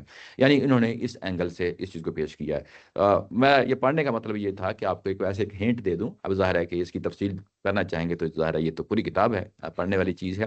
اچھا اس کے بعد جی اس کا مطلب یہ تھا کہ جو لوگ پڑھ رہے ہیں اس قسم کو وہ اس سے کچھ اس کو سمجھیں اور اس کو اللہ تعالیٰ کی صفت کے ساتھ جانا اٹیچ کر دیں، اس کی معرفت حاصل کریں. ہاں یعنی اس کو یہ مقصد ہے. جی جی. اچھا اس کے بعد یہ جو ہے نا اس کے بعد انہوں نے نمبر 5 میں جو ہے نا اس طرح اس کتاب کا طریقہ کار میں جواب کیسے دوں گا، یعنی یہ جو اوپر شبہات پیدا ہوئے ہیں یا ہماری تاریخ میں علماء کرام نے، اس کے بعد انہوں نے تفصیل بیان کی ہے. قسم کی ضرورت ہے، اس کی تاریخ ہے، اس کے طریقے اور اس کا ابتدائی مفہوم کیا تھا. یہ میں سمرائز کر دیتا ہوں بعد میں چند ایک جو ہے لفظوں میں. یہ اس کے بعد انہوں نے جو ہے نا پھر جو شعر و شاعری ہے عرب قرآن کے نازل ہونے سے پہلے اس کی جو ہے نا 20-30 مثالیں دی ہیں. کئی ایک شعر لے کے آئے ہیں اور انہوں نے جو ہے نا اس کو اتھینٹیکیٹ کیا ہے لٹریچر سے. پھر جا کے ایسا نہیں ہے کہ انہوں نے جب یہ بات کہی ہے تو یہ محض انہوں نے تھیری پیش کیا، بلکہ اس کو اس وقت کے زبان و بیان کی جو شعر و شاعری ہے وہاں سے چیزوں کو اٹھایا ہے. اور اس میں جو ہے آپ دیکھ رہے ہیں ایگزامپلز، کئی ایک ایگزامپلز انہوں نے پیش کی ہیں. جگہ جگہ جو ہے نا انہوں نے حوالے دیے ہیں. مزاج ہے ہاں وہ اللہ سے بڑا سمجھتے ہیں تو قسم کھاتے ہیں. جی جی شاعر میں بھی ایسے کہ وہ لوگ جو جس طریقے سے قرآن مجید میں جو قسمیں کھائی گئی ہیں، جس طریقے سے وہ اپنی بات کو ثابت کرنا چاہ رہے ہیں، اصل میں اس کے لیے جو ہے نا یہ حوالے دیے ہیں انہوں نے. اور ابھی اس کے بعد میں آتا ہوں، ابھی میں بعد میں آتا ہوں. اچھا یہ میں ایسے بتا رہا ہوں کہ اس کتاب کے اندر کیا ہے. اچھا اس کے بعد قسم کے لیے مقسم بھی ضروری نہیں. یہ ساری چیزیں ٹیکنیکل ہیں. یہ مطلب پھر ظاہر ہے کہ اس کے بعد انہوں نے کئی ایگزامپل دی ہیں. ترجمہ کی یہ امین حسن اسلائی صاحب نے. اچھا استاد اور شاگرد کا مسئلہ ہے. اچھا یہ اصل کتاب جو ہے نا عربی میں ہے.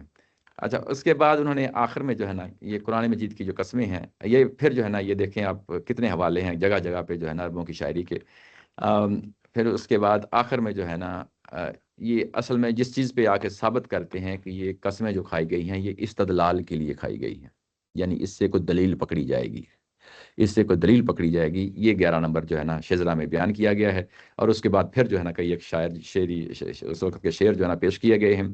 اچھا اس کے بعد قسم بطور استدلال یہ کسی اور صاحب کے کلام میں جو ہے نا کوئی نان یوں کہہ لیں کہ مسلم ہے اس کی جو ہے نا یہ پھر اگلا پھر جو ہے نان مسلم ہے، یہ شاید انگلش کے جو ہے نا یہ سارے حوالے دیے گئے ہیں انہوں نے جو ہے نا مطلب یہ بتا رہے ہیں کہ ایک لٹریچر کا ایک طریقہ کار بات رہا کر. ہے شاید. ہاں یہ صرف جو ہے نا عربوں میں نہیں ہے بلکہ عربوں کے باہر بھی ہے، یہ ساری اب ہسٹوریکلی اس کو دے رہے ہیں. تو مولانا جو ہے نا وہ ظاہر ہے کہ ہر طرح کی ہیبریو انگلش اور دوسری تیسری چیزوں سب کو جانتے تھے، لٹریچر کافی حد تک پڑھا ہوا تھا، فارسی بھی جانتے تھے. اچھا پھر اس کے بعد اگر آپ دیکھیں تو اب انہوں نے آخر میں آ کے قرآن سے دلائل دیے ہیں. ٹھیک ہے، بعض قرآن مجید سے جو ہے انہوں نے پیش کی ہیں. اب انہوں نے جو ہے نا قرآن مجید کی جو ہے نا کئی ایک پہلوؤں سے اس چیز کو کھولا ہے، اس کی بلاغتوں کو ظاہر کیا ہے، اس کے اندر کیا کیا چیزیں ہیں. یہ ہے تو چھوٹا ہے رسالہ لیکن یہ بڑا مزے کا ہے اور یہ اس کے ذریعے سے بہت ساری چیزیں جو ہے نا آپ کے ہاتھ لگتی ہیں. اچھا میں اس پہ آنے سے پہلے کہ یہ جو اس سورہ کے اندر جو ہے نا یہ جو قسمیں کھائی گئی ہیں ایک چھوٹا سا جو ہے نا اوورال ایک انٹروڈکشن اور ایک اور بات بتا دوں کہ جب بھی ہم کوئی عہد معاہدہ کرتے ہیں یہ بڑی امپورٹنٹ چیز ہوتی ہے. عہد معاہدہ کرتے ہیں، زبان دیتے ہیں، تو یہ تاریخی طور پہ بھی یہ رہا ہے اور آج بھی ایسا ہی ہے. آپ کوئی عہد معاہدہ کرتے ہیں تو ہم ہاتھ ملا لیتے ہیں. ہاتھ ملانا کس چیز کا سمبل ہوتا ہے کہ میں نے جو ہاتھ ملایا ہے یہ اس چیز کا سمبل ہے کہ میں اس کو جو عہد معاہدہ کیا ہے میں پکا رکھوں گا، اس پہ زبان میں جو ہے نا میں پکی زبان دے رہا ہوں. ایک طریقہ یہ ہے. دوسرا طریقہ یہ ہے کہ سگنیچر کیے جاتے ہیں، یہ بھی آج بھی چلتا ہے. یہ جب آپ نے سگنیچر کر دیا تو اس کا مطلب یہ ہے کہ آپ نے مہر لگا دی ہے کہ یہ میں اب اس پہ عمل پیرا ہو جاؤں گا. یہ کس چیز کی یہ علامت ہوتی ہے؟ یہ اصل میں اس چیز کو گواہی کے طور پہ پیش کرنا ہوتا ہے. تیسرا ایک اور پہلو ہے جس میں ہم اللہ کی قسم کھا لیتے ہیں. جب اللہ کی قسم کھاتے ہیں تو کیا مطلب ہے؟ جو کچھ میں کر رہا ہوں میں اب اللہ کو گواہ بنا رہا ہوں. وہ تاکید کا پہلو تو آ جاتا ہے، اس کے اندر آٹومیٹکلی آ جاتا ہے، لیکن اصل میں یہ گواہی ہوتی ہے. اصل میں گواہی ہوتی ہے.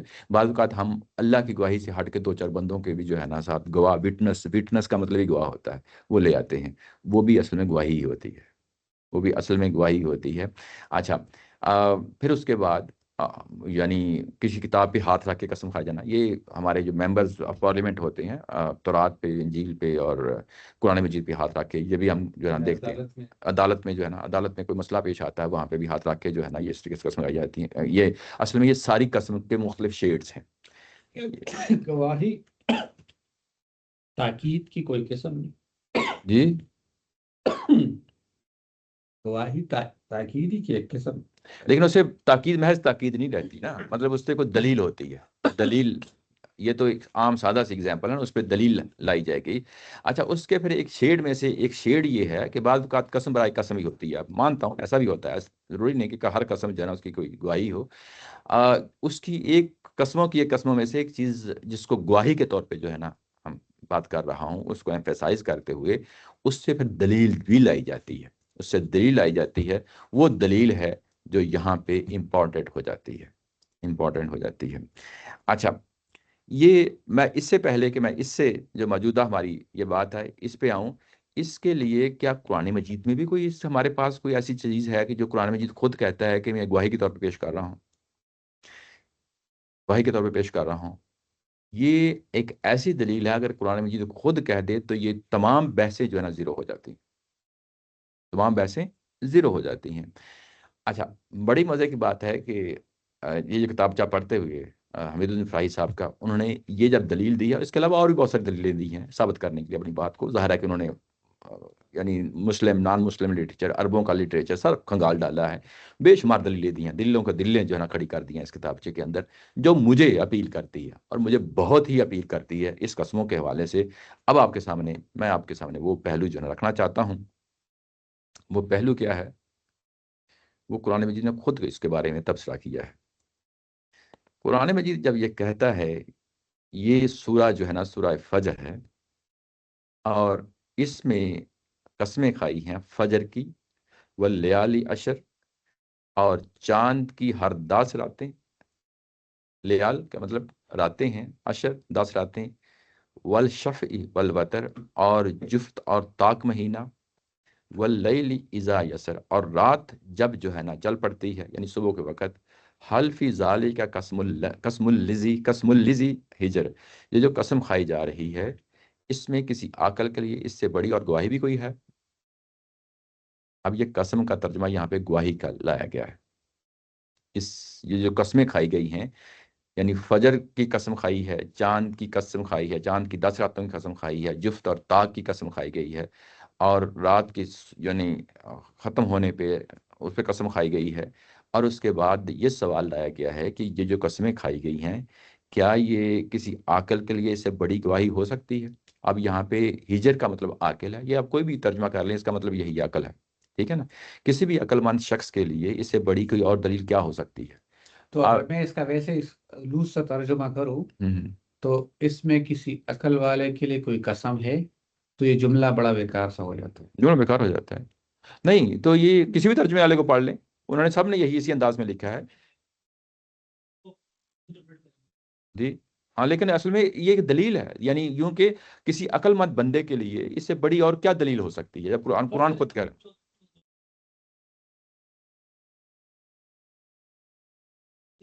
قسم ہے قسم سے مراد ہوتی ہے جو ہم قسم کھاتے ہیں اپنی بات میں وزن پیدا کرنے کے لیے، پھر وہ جو بھی انٹرپریشن کرنا چاہے کر لیں گے، وہ کر لیں گے. نہیں، میں ویسے اس کو دیکھ رہا ہوں کسی چیز کے باہر رہ کر ایک عام آدمی جب اس جملے کو سنے گا تو وہ اس جملے سے کیا مطلب لے گا. میں آپ کے سامنے پھر جو ہے نا تقی عثمانی صاحب کا جو ہے نا کھول دیتا ہوں ترجمہ. یہ انہوں نے قسم ہے فجر کے وقت کی، اس کے بعد ہاں اور 10 راتوں کی، ٹھیک ہے. اچھا اس کے بعد انہوں نے یہ کہا ہے کہ جفت کی اور طاق کی، ٹھیک ہے. اس کے بعد اور رات کی جب وہ چلے، اور رات جب وہ چل پڑی، اور آخرت میں جزا سا، انہوں نے بھی دیکھیں یہ بریکٹ میں رکھا ہے، ٹھیک ہے. اچھا یہ آپ کو اس طرح کی چیز جو ہے نا پہلے نہیں ملے گی، یہ ابھی تک عثمانی صاحب جو ہے نا چلیں بہرحال یہ ڈفرینٹ بحث ہے. ایک عقل والے کو یقین ڈالیں یہ قسمیں کافی ہیں کہ نہیں؟ ہاں قسمیں کافی ہیں. اچھا اب نہیں اب اس میں ایک بہت بڑا کلو ہے، ایک عقل والے کو یقین دلانے کے لیے، اگر انہی کی بات کو مانا جائے کہ ایک عقل والے کو یقین دلانے کے لیے یہ قسمیں کافی ہیں کہ نہیں. یہ جو سورہ ہے یہ مشرکین مکہ کو خطاب کر رہی ہے اور ان کے لیے کہہ رہی ہے کہ تم اگر عقل سے کام لو تو اس حقیقت کو جان سکتے ہو، تم اس حقیقت کو جان سکتے ہو. یہ جو اسلوب ہے یہ قرآن مجید میں جگہ جگہ بیان ہوا ہے. میں آپ کے سامنے اس کی اگزامپل دیتا ہوں. یہ جو سورہ آل عمران میں کہا ان فی ذالک لعبرۃ لأولی الابصار، جو پیچھے بات کہی گئی ہے جو عقل والے ہیں، جو بصیرت رکھنے والے ہیں، اس کے اندر بہت ساری نشانیاں ہیں. اس کے اندر جو پیچھے بات کہی گئی ہے یہ قرآن مجید کا اسلوب ہے. اس کا مطلب یہ جو پیچھے بات کہی گئی ہے اس کو اب انسانی عقل نے اس تک پہنچنا ہے، انسانی عقل نے اس تک پہنچنا ہے. آگے سورہ نمل میں جو ہے نا کچھ نشانیاں بتائی گئی ہیں پیچھے، اس کے بعد کہا ان فی ذالک لآیات لقوم یعلمون، یہ جو علم رکھنے والے ہیں نا ان کے لیے اس کے اندر بہت ساری نشانیاں ہیں. تو یہ قرآن مجید کا عمومی اسلوب ہے. یہ اسی اسلوب میں جب یہاں پہ بات کہی گئی ہے اسی اسلوب میں جب یہ بات یہاں پہ کہی گئی ہے یہ کہ ایک عقل والے کو یقین دلانے کے لیے یہ قسمیں کافی ہیں کہ نہیں ہیں، یہ اسی اینگل سے اسی طریقے سے یہ بات کہی گئی ہے. یہاں پہ قسمیں کو شادیوں کے طور پر یعنی عقل کی آ گئی ہے نا، جب عقل استعمال کر لیا گیا ہے یہ دلیل کافی ہے کہ یعنی جو پیچھے باتیں دلیل نہیں، نشانی یہاں تو وہ جو بریکٹ میں عقل والے کا وہ تو ہجر کے معنی میں نہیں، بریکٹ کہیں بھی نہیں ہے عقل والے کے، اس کو وہی ہاں دیکھیں اگر اس کو سمپل مطلب دیکھنے کی کوشش کریں گے جس طرح انہوں نے وہ کیا تو یہ ہوگا کہ کیونکہ میں نے قسم کھا لی ہے تو تم مان لو.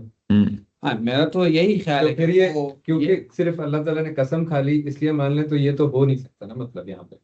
نہیں وہ یہ کہہ رہا ہے کہ قسم جو ہے وہ بھی عقل والے کے لیے دلیل ہی ہے. وہ اصل میں اپنے جملے میں وہ یہ کیسے عقل والے کی دلیل ہے؟ وہ تو پھر یہی کہے گا کہ اللہ نے قسم کھا لی ہے ہاں تو بس ہم اب اپنے یہ ثابت تو جملے سے یہی سمجھ آ رہا ہے۔ نہیں، دلیل کے طور پہ پھر اللہ قسم کیوں کھائیں گے؟ ہاں یہ سوال تو بہرحال اس سے کرنا یہ چاہیے۔ صرف کہے کہ میں صرف کیونکہ قسم کھا لی ہے اب تم مان لو اس کو۔ نہیں، آپ کی بات عقل لاجک پہ ٹھیک ہے، میں یہ کہہ رہا ہوں کہ اس کے جملے کا کیا مطلب ہے؟ کس کے جملے کا؟ یہ سامنے لکھا نہیں دیکھو عثمانی صاحب کے بیک آف دا مائنڈ کیا ہے؟ وہ کچھ میرا بھی ہو، خیال ہے کہ وہ کچھ تو فقط نہیں نہیں جملے نہیں سے اب تک عثمانی صاحب کو جو ہے نا اس کو اس اینگل سے نا ان کے یعنی ان کے بیک آف مائنڈ میں کیا ہے یہ اس کو اس طریقے سے نا ریلیٹ کرنے کی کوشش کریں، ظاہر انہوں نے دیا نہیں، جب انہوں نے نہیں دیا تو اصل میں یہ بات جو کہی جا رہی ہے آپ اس کو قرآن کی نظر سے دیکھیں، اس کو دوسرے جملوں کے ساتھ کمپیئر کریں۔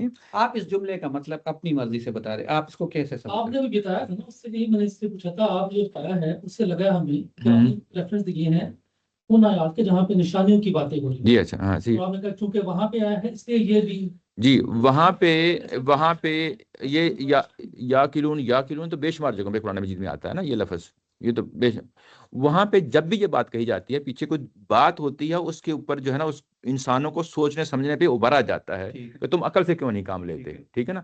وہ یہ کیا ثبوت ہوتا ہے؟ یعنی جو پیچھے بیان کی گئی چیز ہے وہ غور و فکر کرو گے تو تمہاری عقل جو ہے نا وہاں پہنچ جائے گی۔ ایگزیکٹلی یہی صورتحال یہاں پہ ہے کہ یہاں پہ جو قسمیں کھائی گئی ہیں اس کو سمجھنے کی کوشش کریں، یعنی یہ کہا گیا ہے اس کو سمجھنے کی کوشش کریں یہ تمہاری عقل ہی کے لیے ہے، یعنی ایسی چیز نہیں ہے کہ جو تمہاری عقل سے باہر کی چیز ہو۔ اب اس کا مطلب یہ ہے کہ اب ان قسموں کی ڈومین جو ہے نا وہ عقل بن گئی ہے۔ میں اصل میں جو بات کہنا چاہ رہا تھا کہ یہ عقلوں کی جو ہے نا یہ جو بات کہی گئی ہے یعنی جہاں بھی قسم کھائی جائے گی اس کا مطلب یہ ہوگا کہ اب یہ عقل سے چیز کو تعلق رکھتی ہے، سمجھنے سے، یہ فہم سے اور سمجھنے سے تعلق رکھتی ہے۔ تو آپ یہ کہہ رہے ہو کہ یہاں پر جو ترجمہ کرنے والا ہے اس نے قسم کی ٹریڈیشنل ترجمہ یہاں نہیں کیا ہوا اس جملے میں؟ نہیں، آپ کیوں ترجمہ کیوں انہوں نے وہ ورڈ ہی ایسے ہی لکھ دیا ہے، قسم کا مطلب قسم ہی لکھ دیا ہے، لیکن اصل میں وہ یہ کہہ رہے ہیں کہ یہ جو چیزیں میں نے گواہی کے طور پہ دی ہیں ان پہ غور و فکر کرو۔ اور مجھے اصل میں اس کو نہیں سمجھنا کہ آپ اس سے کیا مطلب لے۔ میں یہ کہہ رہا ہوں کہ وہاں پر ترجمہ کرنے والا اس قسم کا وہی ابن قیم والا ترجمہ لے رہا ہے یا آپ کے ذہن میں اس جملے سے کیا مطلب نکال، وہ کیا مطلب نکال، مجھے اس کو سمجھنا ہے۔ نہیں مجھے دیکھیں، مجھے ابھی آپ لوگوں کو سمجھاتے ہوئے تقی عثمانی طور پر رکھا ہے نا یہاں پر، میں سمجھ رہا ہوں کہ آپ نے کیوں اس جملے کو یہاں رکھا۔ اچھا اگر آپ ان کو سمجھنا ہے نا میں آپ کو بتا دیتا ہوں کہ دیکھیں پیچھے جائیں، ابھی آپ ان کی بات کو جو ہے نا سمجھنے کے لیے میں بتا دیتا ہوں۔ انہوں نے قرآن کا ترجمہ کیا، قرآن کا ترجمہ کیا۔ یہاں پہ تو خود کہتے ہیں نا کہ میرے خیال سے عقل والوں کے لیے قسمیں ہوتی ہیں، ہم کہتے ہیں یار یہ ان کا پوائنٹ آف ویو ہے، انہوں نے ترجمہ کر دیا کہ عقل والوں کے لیے یہ قسمیں کافی نہیں ہیں۔ اب اس میں سے تو کچھ بھی نہیں نکل ہمیں اچھا جملے سے تو کچھ اچھا وہ تو پھر عربک میں بھی اسی طرح لکھا اچھا ہے، اچھا اس کو عربک میں پڑھے تو پھر اسی طرح لکھا ہے، اچھا لیکن اس کو سمجھنے کی کوشش کریں گے نا اچھا کہ کیوں ہے۔ اچھا شکور صاحب نے یہاں اس کو اس لیے لکھا کہ وہ کہہ رہے ہیں کہ یہاں انہوں نے ایک الگ ترجمہ کیا ہوا ہے، میں اس کو سمجھ رہا ہوں۔ میں کہ اصل میں اس ترجمے کو دکھانے کا یہ مطلب تھا کہ انہوں نے بھی یہی ترجمہ کیا ہے۔ اب اس کو جو بات سمجھنا وہ سمجھنے کا عمل ہم اس کتاب سے، ان کی آسان تفسیر سے، آسان قرآن سے اوپر اٹھ کے کریں گے، ہم اس پہ پھر وہیں پہ اسٹاک نہیں رہیں گے بلکہ اوپر اٹھ کے کریں گے۔ اچھا میں آپ کو چلیں تھوڑا سا بیک گراؤنڈ بتا دیتا ہوں کہ انہوں نے جو ہے نا یہ کس طریقے سے ہینڈل کیا ہے۔ انہوں نے کہا ہے قسم فجر کی، قسم ہے فجر کے وقت کی، یہ ترجمہ کیا ہے۔ اس کے بعد آگے چلیں تو انہوں نے کہا ہے کہ وَلَيَالٍ عَشْرٍ، اس کا ترجمہ کیا والفجر، فجر کا وقت دنیا کی ہر چیز میں ایک نیا انقلاب لے کر نمودار ہوتا ہے، اس لیے اس کی قسم کھائی گئی ہے۔ بعض مفسرین نے اس آیت سے خاص الحجہ کی صبح مراد لی ہے۔ اب آپ دیکھ لیں کہ اس کو اب کہاں سے جا کے جوڑ رہے ہیں، ذوالحجہ کی صبح مراد لی ہے، یعنی قسم کھائی گئی، اور 10 راتوں سے مراد الحجہ کے مہینے کی پہلی 10 راتیں ہیں جن کو اللہ تعالیٰ نے خصوصی تقدس عطا فرمایا ہے، اور یعنی اسی ذوالحجہ کی جب حج جو نا شروع ہوتا ہے، یعنی پہلے 10 راتیں، اور اس میں عبادت کا بڑا ثواب ہے، ٹھیک ہے، اس کے عظمت اور برکت والی ہے۔ جفت سے مراد ذوالحجہ کا دن اور طاق سے مراد عرفہ کا دن ہے۔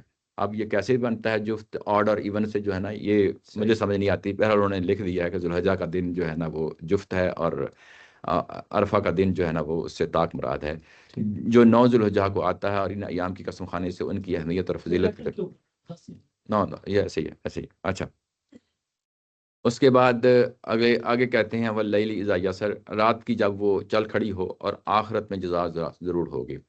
یعنی جب رات رخصت ہونے لگے تو ان تمام دنوں اور راتوں کا حوالہ شاید اس لیے دیا گیا ہے کہ عرب کے کافر لوگ بھی ان کو مقدس سمجھتے تھے، ٹھیک ہے نا۔ ظاہر ہے کہ یہ تقدس ان کی دنوں اور راتوں میں خود سے نہیں آ گیا، بلکہ اللہ تعالیٰ نے پیدا فرمایا ہے، اس لیے سارے دن رات اللہ تعالیٰ کی قدرت اور حکمت پر دلالت کرتے ہیں۔ اور اس قدرت اور حکمت کا ایک مظاہرہ یہ ضروری ہے کہ اللہ تعالیٰ نیک اور بد کے ساتھ ایک ایسا سلوک نہ فرمائے، بلکہ نیک لوگوں کو انعام دے اور برے لوگوں کو سزا۔ چنانچہ اس صورت میں انہی دونوں باتوں کو نہایت بلیغ انداز میں فرمایا گیا ہے۔ اب انہوں نے نتیجہ نکالا ہے، اب نتیجہ انہی سے نکالا ہے، لیکن پیچھے جو دلیل دیے ہیں کیا اس کا اس کے ساتھ کوئی تعلق ہے؟ جب نتیجہ نکالا ہے کہ آخرت میں جزا و سزا ہوگی، تو جو پیچھے انہوں نے نتیجے نکالے ہیں 2-3 کہ یہ ذوالحجہ ہیں، اب ان کا جزا و سزا کے ساتھ کوئی انہوں نے لنک بیان نہیں کیا۔ اس طرح ہم پڑھتے ہیں۔ میرا خیال ہے کہ وہ اپنی بات میں بہت اچھا کنسسٹنٹ ہے، اچھا وہ اس کو عظمت اچھا مقدس کے طور پر لے رہا ہے، اچھا اور قسم اللہ تعالیٰ بڑی چیزوں کی لے رہا ہے۔ اچھا پھر اس کے بعد اگلے جو ہے نا اگلی آیت میں انہوں نے کوئی اس پہ نہیں کیا، اور اس میں جب یہ کہا ہے کہ ایک عقل والے کو یقین، اس کی کوئی تفسیر نہیں کی۔ اصل میں اب ہم اس سے اوپر اٹھ کے جو ہے نا جاتے ہیں، اور اب آپ کو میں جو ہے نا یعنی یہاں پہ اگر اس چیز کو لے آئیں اور آپ کے سامنے جو ہے نا یہ جو فجر ہے، اب آپ یہاں دونوں کا فرق بھی دیکھ لیں گے، یہ کس طریقے سے بات ہوئی ہے۔ اس سے مراد وہ وقت ہے جب دن کی روشنی ایک سفید داری کی صورت میں شب کی سیاہ داری سے الگ ہو کر نمایاں ہو جاتی ہے۔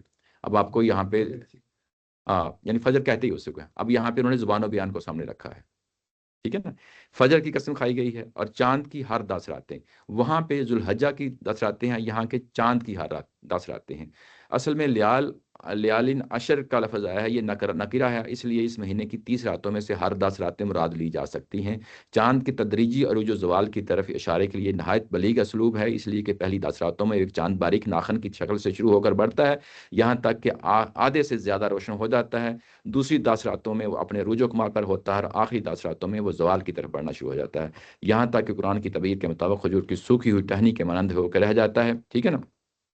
یہ ان کا جو ہے نا نقطہ نظر ہے، یعنی یہاں پہ وہ اس پورے واقعے کو کسی بھی یعنی ذوالحجہ کے یعنی 10 راتوں اس سے نہیں لے رہے، بلکہ یہ چاند کی ہر 10 راتیں جو ہے نا، جو ہماری نیچر میں جو کچھ ہو رہا ہے، یعنی نیچر یعنی سراؤنڈنگ میں جو کچھ ہو رہا ہے راتوں آفاقی نشانیوں میں، کیونکہ قرآن آفاقی نشانیاں یونیورسل نشانیاں پیش کرتا ہے۔ فجر کیونکہ اسی نوعیت کی چیز ہے، اور اگلی چیز بھی اسی نوعیت کی ہے، یہ ہو نہیں سکتا کہ فجر کو چیز آئے اور اس کے بعد اگلی بات جو ہے نا بالکل ایک بات جو ہے نا ایسٹ میں کہی جا رہی، دوسری بات ویسٹ میں جا کے کہی جا رہی ہو، ایسا نہیں ہو سکتا، دونوں ایک ہی نیچر کی چیزیں ہیں۔ اس کے بعد جفت اور طاق جو ہے نا یہ کیا کہتے ہیں، اس لیے کہ مہینہ کبھی 30 اور کبھی 29 دن کا ہوتا ہے، جس میں چاند اپنے رجوع زوال کا پورا سفر کر لیتا ہے۔ پچھلا وہ جو واقعہ تھا چاند کی ہر 10 رات، اور آگے جفت اور طاق جو ہے نا مہینے کے اینڈ کو بیان کرتا ہے، مہینے کے اینڈ کو بیان کرتا ہے۔ جیسے فجر ہوتی ہے، رات کا آغاز ہوتا ہے اور فجر کا اینڈ ہو جاتا ہے، ایسے ہی چاند جو ہے نا وہ اپنا سفر کرتا ہے، اور مہینے پہ جب وہ آتا ہے تو جفت اور طاق کی صورت میں مہینہ چاند کا ایسے ختم ہوتا ہے، اور رات بھی جب وہ رخصت ہوتی ہے۔ اب آپ یہاں پہ دیکھیں اصل الفاظ ہیں اذا یسر، یہ قید اس لیے لگائی گئی ہے کہ ٹھیک اس وقت تک توجہ دلائی جائے جب وہ رخصت ہونے کے لیے کھڑی ہوتی ہے اور افق میں فجر کے آثار نمایاں ہو جاتے ہیں۔ ویسے بھی یہ سورہ جو اسراء ہم کہتے ہیں، وہاں پہ بھی یہ لفظ آیا ہے، رات کے چلنے کو کہتے ہیں، تو یہاں پہ بھی رات کے چلنے ہی کی جو ہے نا بات کی گئی ہے کہ جب وہ رات چلتی ہے، اور یہ کہ قیامت کہ صبح قیامت ہونی ہے، صبح قیامت ہونی ہے۔ اب آپ اس کو دیکھیں، یعنی رات اب یہ جو قسمیں کھائی گئی ہیں پیچھے، اب اس کو لنک کرنا ہے، کیسے لنک کیا ہے، یعنی رات جس طرح مختلف مراحل سے گزر کر فجر تک پہنچتی ہے، اور چاند جس طرح 10 راتوں میں اپنی منازل طے کرتا ہوا کبھی 29 اور کبھی 30 دنوں میں اپنا سفر پورا کرتا ہے، اس میں ترتیب و تدریج اور اس کے ساتھ نتیجہ خیزی کا ایک حیرت انگیز قانون ہے جو صاف کار فرما نظر آتا ہے۔ پھر یہ بات بھی نظر آتی ہے کہ یہ خدا کے ہاتھ میں مسخر ہیں، اور وہ بار بار انہیں منزل تک پہنچا کر اس سفر کے لیے لوٹا رہا ہے۔ اس لحاظ سے دیکھیے تو قرآن کی اس بات کو ماننے میں بھی کسی عاقل کو کوئی تردد نہیں ہونا چاہیے کہ ہماری یہ دنیا بھی لازماً اس انجام کو پہنچے گی۔ جس طرح رات اپنے انجام کو فجر تک آگے پہنچ جاتی ہے، وہ رات اندھیرا جو ہے نا اس کی پاؤں پھوٹتی ہے اور دن شروع ہو جاتا ہے، اور جو مہینہ پورا چاند کا ہے، چاند ایک پورا سفر کرتا ہے، جیسے پیک پہ جاتا ہے پھر اس کے بعد نیچے آتا ہے، تو یہ ایک پورا سفر یہ بتا رہا ہے کہ جس طرح یہ اپنے اختتام پہنچا، یہ دنیا بھی اپنے اختتام کو پہنچے گی۔ اس لحاظ سے دیکھیے تو قرآن کی اس بات کے معنی میں کسی عاقل کو کوئی تردد نہیں ہونا چاہیے کہ یہ ہماری یہ دنیا بھی ایک دن لازماً اپنے انجام کو پہنچے گی، اور صبح قیامت ہو کر رہے گی جس میں مرنے والے ایک مرتبہ پھر زندگی کی طرف لوٹا دیے جائیں گے، چاند ہر ماہ طلوع ہو کر اور راتیں ہر روز رخصت ہو کر اسی حقیقت کی طرف یاد دہانی کرواتی ہیں، اسی حقیقت کی۔ اب آپ خود یہ دیکھ لیں کہ یہ جو بات کہی گئی نا کہ اب عقل والوں کے لیے نشانیاں ہیں، تو کتنی خوبصورت طریقے سے کہیں بھی آپ کو کوئی اس میں کوئی لوپ ہول، کہیں بھی کوئی آپ اس میں کوئی کہیں کہ کوئی کمزوری دلیل میں آپ کو نظر نہیں آئے گی، مضبوط دلیل کے ساتھ جو ہے نا زبان و بیان سے چیزیں جو ہے نا کنسسٹنٹ ہو جاتی ہیں۔ وہاں جو پچھلی صورتحال ہے، جس طرح آسان قرآن میں اصل میں کوئی اس میں کوئی تنقید نہیں کر رہا، ہم بات سمجھ رہے ہیں بات تو کسی چیز پہ ہو سکتی ہے۔ جی جی اس وقت لگا کہ انہوں نے اس کا جو ڈائمینشن دیا قسم کا، جی جی دیا ہے کہ ایک اللہ کی نشانیاں ہیں، بس یہ جہاں نشانیاں آتی ہیں وہاں دلیل کے طور پہ، دلیل کرتے ہیں جی جی دلیل کے طور پہ، جی ایسے دلیل پہ، جبکہ ہم قسم کو ایسے نہیں سمجھتے، ہم قسم کو ایسے دلیل کے طور پہ نہیں۔ اچھا جی اچھا، اس میں دیکھیں کہ یہ جو پچھلی آیا ہے اس میں بھی انہوں نے حذف کھولا ہے، تقی عثمانی صاحب نے حذف کھولا ہے کہ آخرت میں جزا سزا ضرور ہوگی، بیچ میں ڈال دی ہے۔ اچھا یہ جو ڈالا ہے، کیا یہ ان کی پچھلی جو 3 باتیں کہی ہیں اس سے کنسسٹنٹ ہے؟ کوئی کنسسٹنسی مجھے نظر نہیں آ رہی، ٹھیک ہے نا؟ تو یہ اصل میں جب غامدی صاحب والی یعنی تدبر قرآن والی جب یہ یا فکر فراہی کی جب یہ چیز پڑھتے ہیں، تو یہ جو بات تقی عثمانی صاحب نے بریکٹ میں رکھی ہے، یہ ساری بات پھر کنسسٹنٹ نظر آتی ہے، پھر یہ ساری بات کنسسٹنٹ نظر آتی ہے اگر آپ اس کو اس اینگل سے دیکھتے ہیں۔ اچھا، اس کے بعد ایک اور مزے کی بات ہے، میں آپ کو اگلا جو ہے نا پہلو بھی آپ کے سامنے لانا چاہتا ہوں۔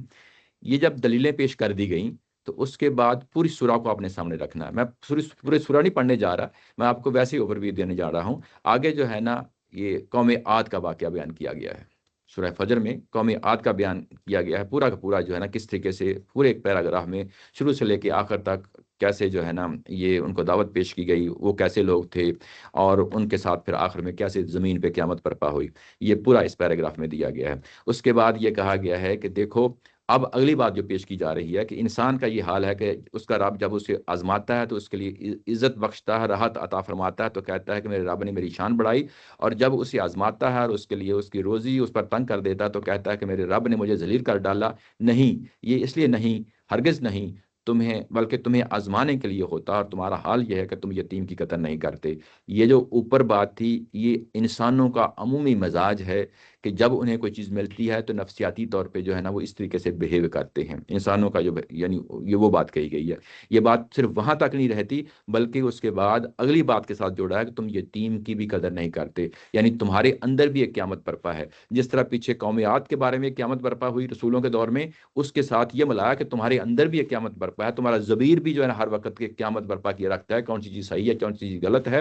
اور تم جو ہے نا جب تمہارے ساتھ یہ معاملہ آتا ہے کہ اللہ تعالیٰ کی کوئی چیز تمہیں عنایت دیتا ہے، کوئی اپنی نعمت دیتا ہے، تو تم کھلے نہیں سماتے، تم جو ہے نا غرور اور تکبر میں اتر آتے ہو، تم جو ہے نا یا تنگی میں آ جاتے ہو تو پھر جو ہے نا اللہ سے شکایتیں کرنا شروع کر دیتے ہو، تمہارا ضمیر خود گواہی دے گا کہ یہ بات غلط کر رہے ہو، اور اس کے بعد تم یتیم کی بھی قدر نہیں کرتے، تمہارا ضمیر اس پہ کہتا ہے کہ یہ تم غلط کر رہے ہو، اس کے باوجود تم جو ہے نا اس پہ ڈٹے رہتے ہو، اور مسکینوں کو کھانا بھی نہیں کھلاتے، ایک دوسرے کو نہیں ابارتے، وراثت کو سمیٹ کر ہڑپ کر جاتے ہو۔ یہ تو ہم دیکھتے ہیں ہمارے پاکستانی معاشرے کے اندر بھی ہوتا ہے، اور مال کی محبت میں متوالے رہتے ہو۔ یہ سارے پہلو بیان کیے کہ یہ قیامت بھی برپا ہوتی ہے، تمہارے اپنے اندر قیامت برپا ہوتی ہے، تمہارا ضمیر جو ہے نا اس چیز کی جو ہے نا گواہی دے رہا ہوتا ہے۔ اس کے بعد یہ کہا کہ انسان سمجھتا ہے کہ وہ یوں ہی چھوڑ دیا جائے گا، ہرگز نہیں، یعنی اس کا ضمیر بھی قیامت برپا کر رہا ہے، رسولوں کے دور میں بھی قیامت برپا ہوتی ہے۔ یہ 2 مثالیں آپ کے سامنے رکھ دی گئی ہیں۔ انسان یوں ہی سمجھتا ہے کہ چھوڑ دیا جائے گا، ہرگز نہیں، جب زمین کوٹ کوٹ کر برابر کر دی جائے گی۔ ابھی آخری قیامت کا جو ہے نا یہاں پہ ذکر کیا جا رہا ہے، آخری قیامت کا۔ اور جب وہ آخری قیامت میں یہ لوگ جو ضمیر کی جگہ پہ ناکام ہوئے، وہ جو ہے نا ظاہر ہے کہ دوزخ میں جائیں گے، اور جو ضمیر کی جگہ پہ مطمئن رہے اور رسولوں کی دعوتوں کو انہوں نے قبول کیا، وہ فرمائے گا اے نفس مطمئن اپنے رب کی طرف لوٹ جا اس حال میں کہ تو اس سے راضی ہے، وہ تجھ سے راضی، سو میرے بندوں میں شامل ہو جا اور میری جنت میں داخل ہو جا۔ اب اس کو شروع کی جو قسمیں کھائی گئی ہیں کہ حل فی ذالک قسم الذی ہجر، اب آپ اس کا ترجمہ جو ہے نا ٹھیک بیٹھ جاتا ہے کہ یہ جو عقل والوں کے لیے نشانیاں ہیں، جو قسمیں کھائی گئی ہیں اس کے بعد پورے مضمون کو سامنے رکھیں تو عقل تو انسانی جو ہے نا وہ مدہوش ہو جاتی ہے، اس کے سامنے آشش کار اٹھتی ہے کہ یہ تو جو بات کہی گئی ہے یہ ایک ویلڈ بات کہی گئی ہے، ویسے ریزنیبل بات کہی ایک غیر ضروری سوال، وَتَأْكُلُونَ التُّرَاثَ میں یہ جملے کا کیا مطلب ہے؟ تم جو ہے نا جو وراثت کی چیزیں ہڑپ کر جاتے ہو، یہ اس کا کیا مطلب ہے؟ کیا جو وراثت پیرنٹس کی جو وراثت ہوتی ہے اس کے بعد کسی ایک نے جو ہے نا وہ قبضہ کر کے بیٹھ گیا، اس کے بعد اچھا وہ جو قبضہ کر لیتا ہاں تو یہ ہمارے ہاں بھی بھائی قبضہ کر لیتے ہیں نا، بہنوں کون دیتا ہے پاکستان میں، ٹھیک ہے نا۔ تو یہ دیکھیں، اگر آپ اس پوری بات کو اگر آپ دیکھ لیں کہ یہ عقل مند لوگوں کے لیے نشانیاں ہیں، تو یہ شروع سے لے کے آخر تک پوری بات کیسے ان کی بک ہے ہم، سے وہ اس ایک چیز کو کس طرح بیان کرتے، گواہی دینے کی چیز کو، اس میں اگر وہ دکھا دیں گواہی دینے کی بھی بات ہو کہ جو ان چیزوں کو قسم کھاتے ہیں تو اس کا مطلب گواہی دینا ہوتا ہے، وہ اس وہ تین تنقیدوں کے بعد اچھا وہ کیا سنیں بولتے ہیں؟ اس کو سنیں کس طرح بیان کس طرح کرتے ہیں؟ اچھا میں ویسے کہہ لیتا ہوں، بتا دیتا ہوں۔ اصل میں چیز یہ ہے کہ وہ جو اعتراض کرتے ہیں نا، شروع میں جو سوال اٹھاتے ہیں کہ یہ جو قسم کھائی گئی ہے، یہ اس پہ سب سے بڑا جو سوال اس پہ قائم ہوتا ہے وہ قائم یہی ہوتا ہے کہ اس کو اس میں فضیلت میں اس کی تکریم بیان کرنے کے لیے وہ اس چیز کے سرے سے انکاری ہے۔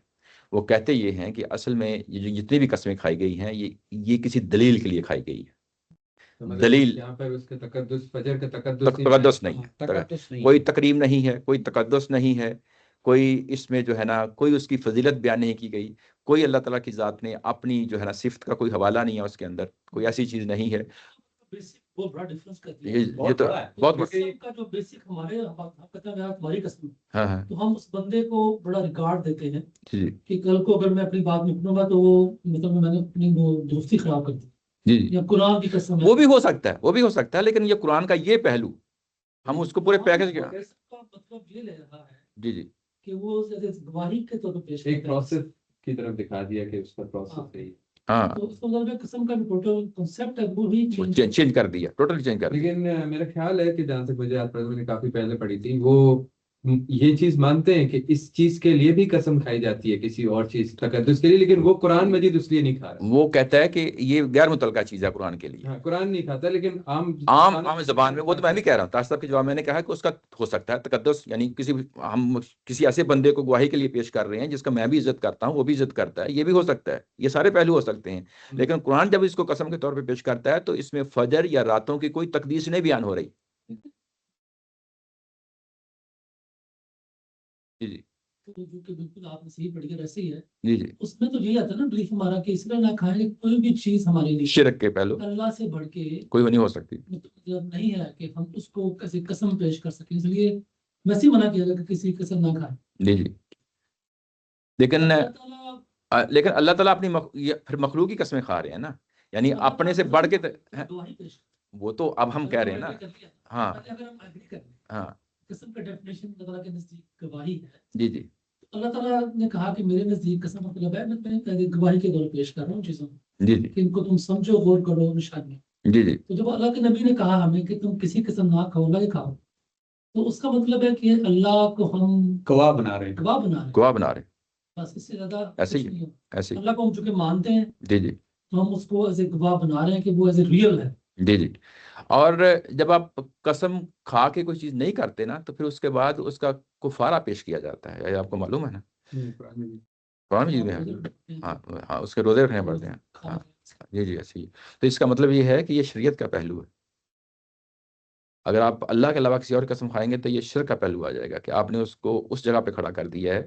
جو حدیث ہے وہ جو میرے سامنے موجود ہے جی جی اس کو میں گواہ کے طور پہ نہیں پیش کر سکتا۔ دیکھو وہ دو چیزیں ہیں، دونوں میں فرق کیا جاتا ہے، یہی تو کہہ رہے ہیں کہ قسم کے دو شیڈ ہیں، دو یا تین شیڈ ہیں، تو ہم کس شیڈ کی بات کر رہے ہیں؟ اس کو نہیں ماننا پڑے گا نا، ہاں وہ بھی سکتا ہے، جی جی تو میں اس پہ کلک کر رہا ہوں اس پہ کہ وہ نہیں ہو سکتا ہو کیا چیز نہیں ہو سکتی؟ کہ اگر ہم کہیں جی کہ میں قسم کھاتا ہوں اپنے دوست، ہاں حالانکہ تو آپ نے کہا کہ وہ بھی قسم ہوتی ہے، لیکن ہم اس کو پھر جسٹیفائی نہیں کہ دیکھو قسم کا جو ہے نا دو معنی ہیں، جس طرح شیڈ کی بات کر رہا ہوں کہ دو شیڈ ہیں. ایک وہ شیڈ ہے کہ جس میں کسی کی عظمت، کسی کی بڑائی، بزرگی، وہ اللہ تعالیٰ کی ہی ذات کو ہی پیش کیا جا سکتا ہے، اس کے علاوہ کسی اور کو پیش نہیں کیا جا سکتا. اگر آپ نے یعنی اس لحاظ سے پیش کرنا ہے کہ یعنی یہ کہ ایک آپ میرے سامنے بیٹھے ہیں، ٹھیک ہے نا، میں نے کسی ایسی ذات کی قسم کھائی ہے کہ جو میرے سامنے نہیں ہے، میرے جو ہے نا جو وسائل ہیں، جو میرے پاس محدود چیزیں ہیں، اس سے آگے بڑھ کے کی چیز ہے، جیسے اللہ تعالیٰ کی ذات ہے، جیسے کوئی بزرگ ہے، جیسے کوئی بت ہے. یعنی عثمان مشرکین مکہ یہ بتوں کی قسمیں بھی کھاتے تھے نا، تو یہ اگر ان کی جو ہے نا قسمیں کھائی جائیں گی تو یہ بات غلط ہے. لیکن جب آپ کی بات کہی جائے گی تو وہاں پہ قسم کا معنی وہ قسم نہیں ہوگا، بلکہ اس کا معنی جو ہے نا وہ گواہی ہوگا.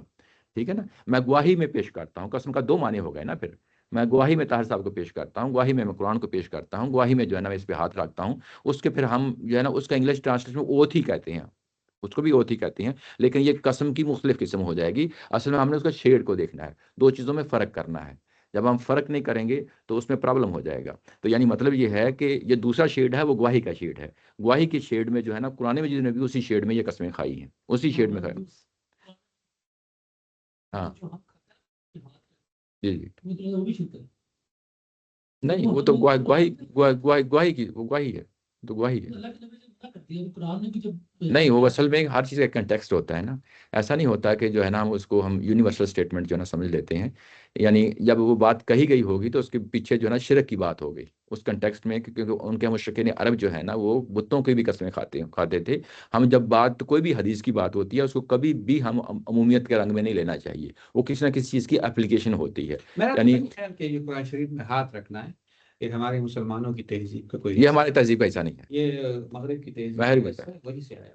جی جی، تو ہم جو ہماری میں پاکستان کی پارلیمنٹ میں وہاں سے یہ پورا جج وکیل یہ سارا نظام ہوتا ہے جی، وہاں سے آیا. اس کا مطلب ہے کہ یہ صحیح نہیں ہوگا. ویسے بھی اس چیز کو اوائڈ کرنا چاہیے.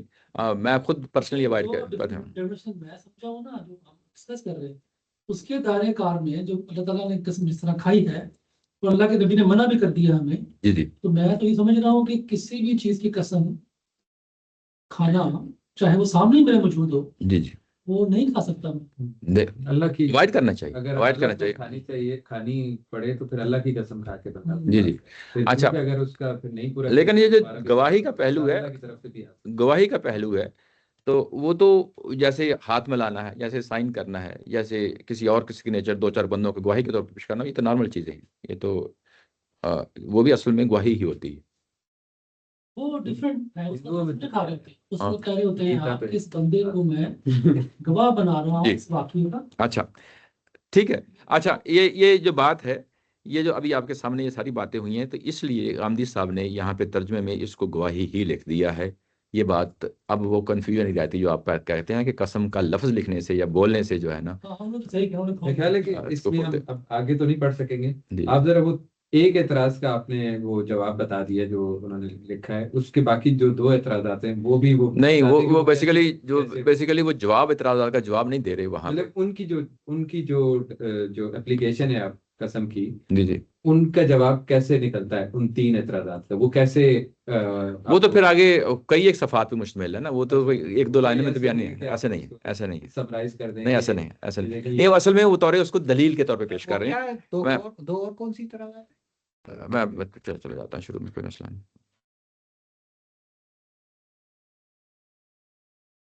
یہ ہے 3 شبہ پیدا ہوتے ہیں. شبہ یعنی اعتراضات پیدا ہوتے ہیں. یعنی قسم فی نفسی اللہ تعالیٰ کی شان و عظمت کے خلاف ہے. اپنی بات پر قسم وہ شخص کھاتا ہے جو اپنی ذات کو حقیر سمجھتا ہو، جس کو بھروسہ نہیں ہوتا کہ لوگ اس کی بات باور کریں گے. قرآن مجید میں خود ہے وَلَا تُطِعْ كُلَّ حَلَّافٍ مَّهِينٍ، ہر ذلیل قسم کھانے والے کی بات نہ سنو. ٹھیک ہے نا. تو یہ اسی سورہ نون میں آگے آئے گا اور ہم اس کو دیکھیں گے. اچھا اس کے بعد پھر اس کے بعد وہ کہتے ہیں قرآن مجید میں قسمیں نہایت اہم امور پر کھائی جاتی ہیں، مثلا قیامت، توحید، رسالت، اور ہر شخص جو بات سمجھ سکتا ہے کہ ان امور میں قسم بالکل بے فائدہ چیز ہے. بے فائدہ چیز ہے، یعنی وہ سیدھا انہوں نے کہہ دیا ہے کہ نہ اس سے مخالف کو کوئی فائدہ پہنچتا ہے نہ موافق کو. مخالف دلیل حجت کا طالب ہوتا ہے، قسم کی دلیل و حجت سے کوئی تعلق نہیں ہے. دیکھیں قسم کو دلیل و حجت سے کوئی تعلق نہیں ہے، اور موافق کا چیز کا طالب نہیں ہوتا، وہ پہلے ہی ان حقائق سے پر ایمان لا چکا تھا جن پر یہ قسمیں کھائی گئی ہیں۔ نمبر 3، قسم ایسی چیزوں پر کھائی جاتی ہے جو عظیم الشان اور بلند مرتبہ ہو۔ حضرت صلی اللہ علیہ وسلم نے فرمایا جو قسم کھائے، اللہ کی قسم کھائے یا خاموش رہے، یعنی غیر اللہ کی قسم کی آپ نے ممانعت فرما دی۔ پھر اللہ تعالیٰ نے یہ بات کیسے زیبا ہے کہ وہ اپنی مخلوقات کی قسم کھائے اور وہ انجیر اور زیتون جیسی ہو۔ اس کے بعد امام راضی کا جو ہے نا اس کو لیا، میں آپ کو وہ بھی پڑھا دیتا ہوں جو جہاں پہ یہ دلیل کی بات کرتے ہیں۔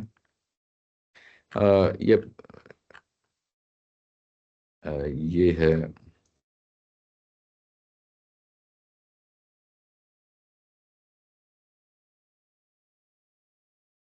آپ لوگوں نے تو ایک آیت بھی نہیں پڑھی ہے۔ ہاں جی، تو بڑی مطلب شروع میں آج وہ قلم پہ یار اچھا یہ آیت پڑھ بند کر دیں۔ نون کا جو ہے وہ پڑھ لیا تھا ہم نے، ہمیں نون کا وہ آپ کے جوائن کرنے سے پہلے ہم یہ نون جب سمجھ گئے تھے۔ ہم نے نہیں ایسا جو ہے نا وہ ایک آدھ جملے میں کوئی چیز نہیں بڑی، یہ تو پوری تفصیل ہے۔ ایسے ہے کہ یہ صرف جو قسمیں ہیں نا، یہ آج کی ہم اس کو دیکھ لیتے ہیں اگلے 5-7 منٹ میں، باقی جو چیزیں ہیں اگلی دفعہ پھر ہم اس کو دیکھ لیں گے۔ یہ اچھا، نون والقلم وما یسطرون، یہاں پہ یہ سورہ نون ہے، قلم گواہی دیتا ہے اور جو کچھ لکھنے والے ہیں لکھ رہے ہیں وہ گواہی دیتے ہیں۔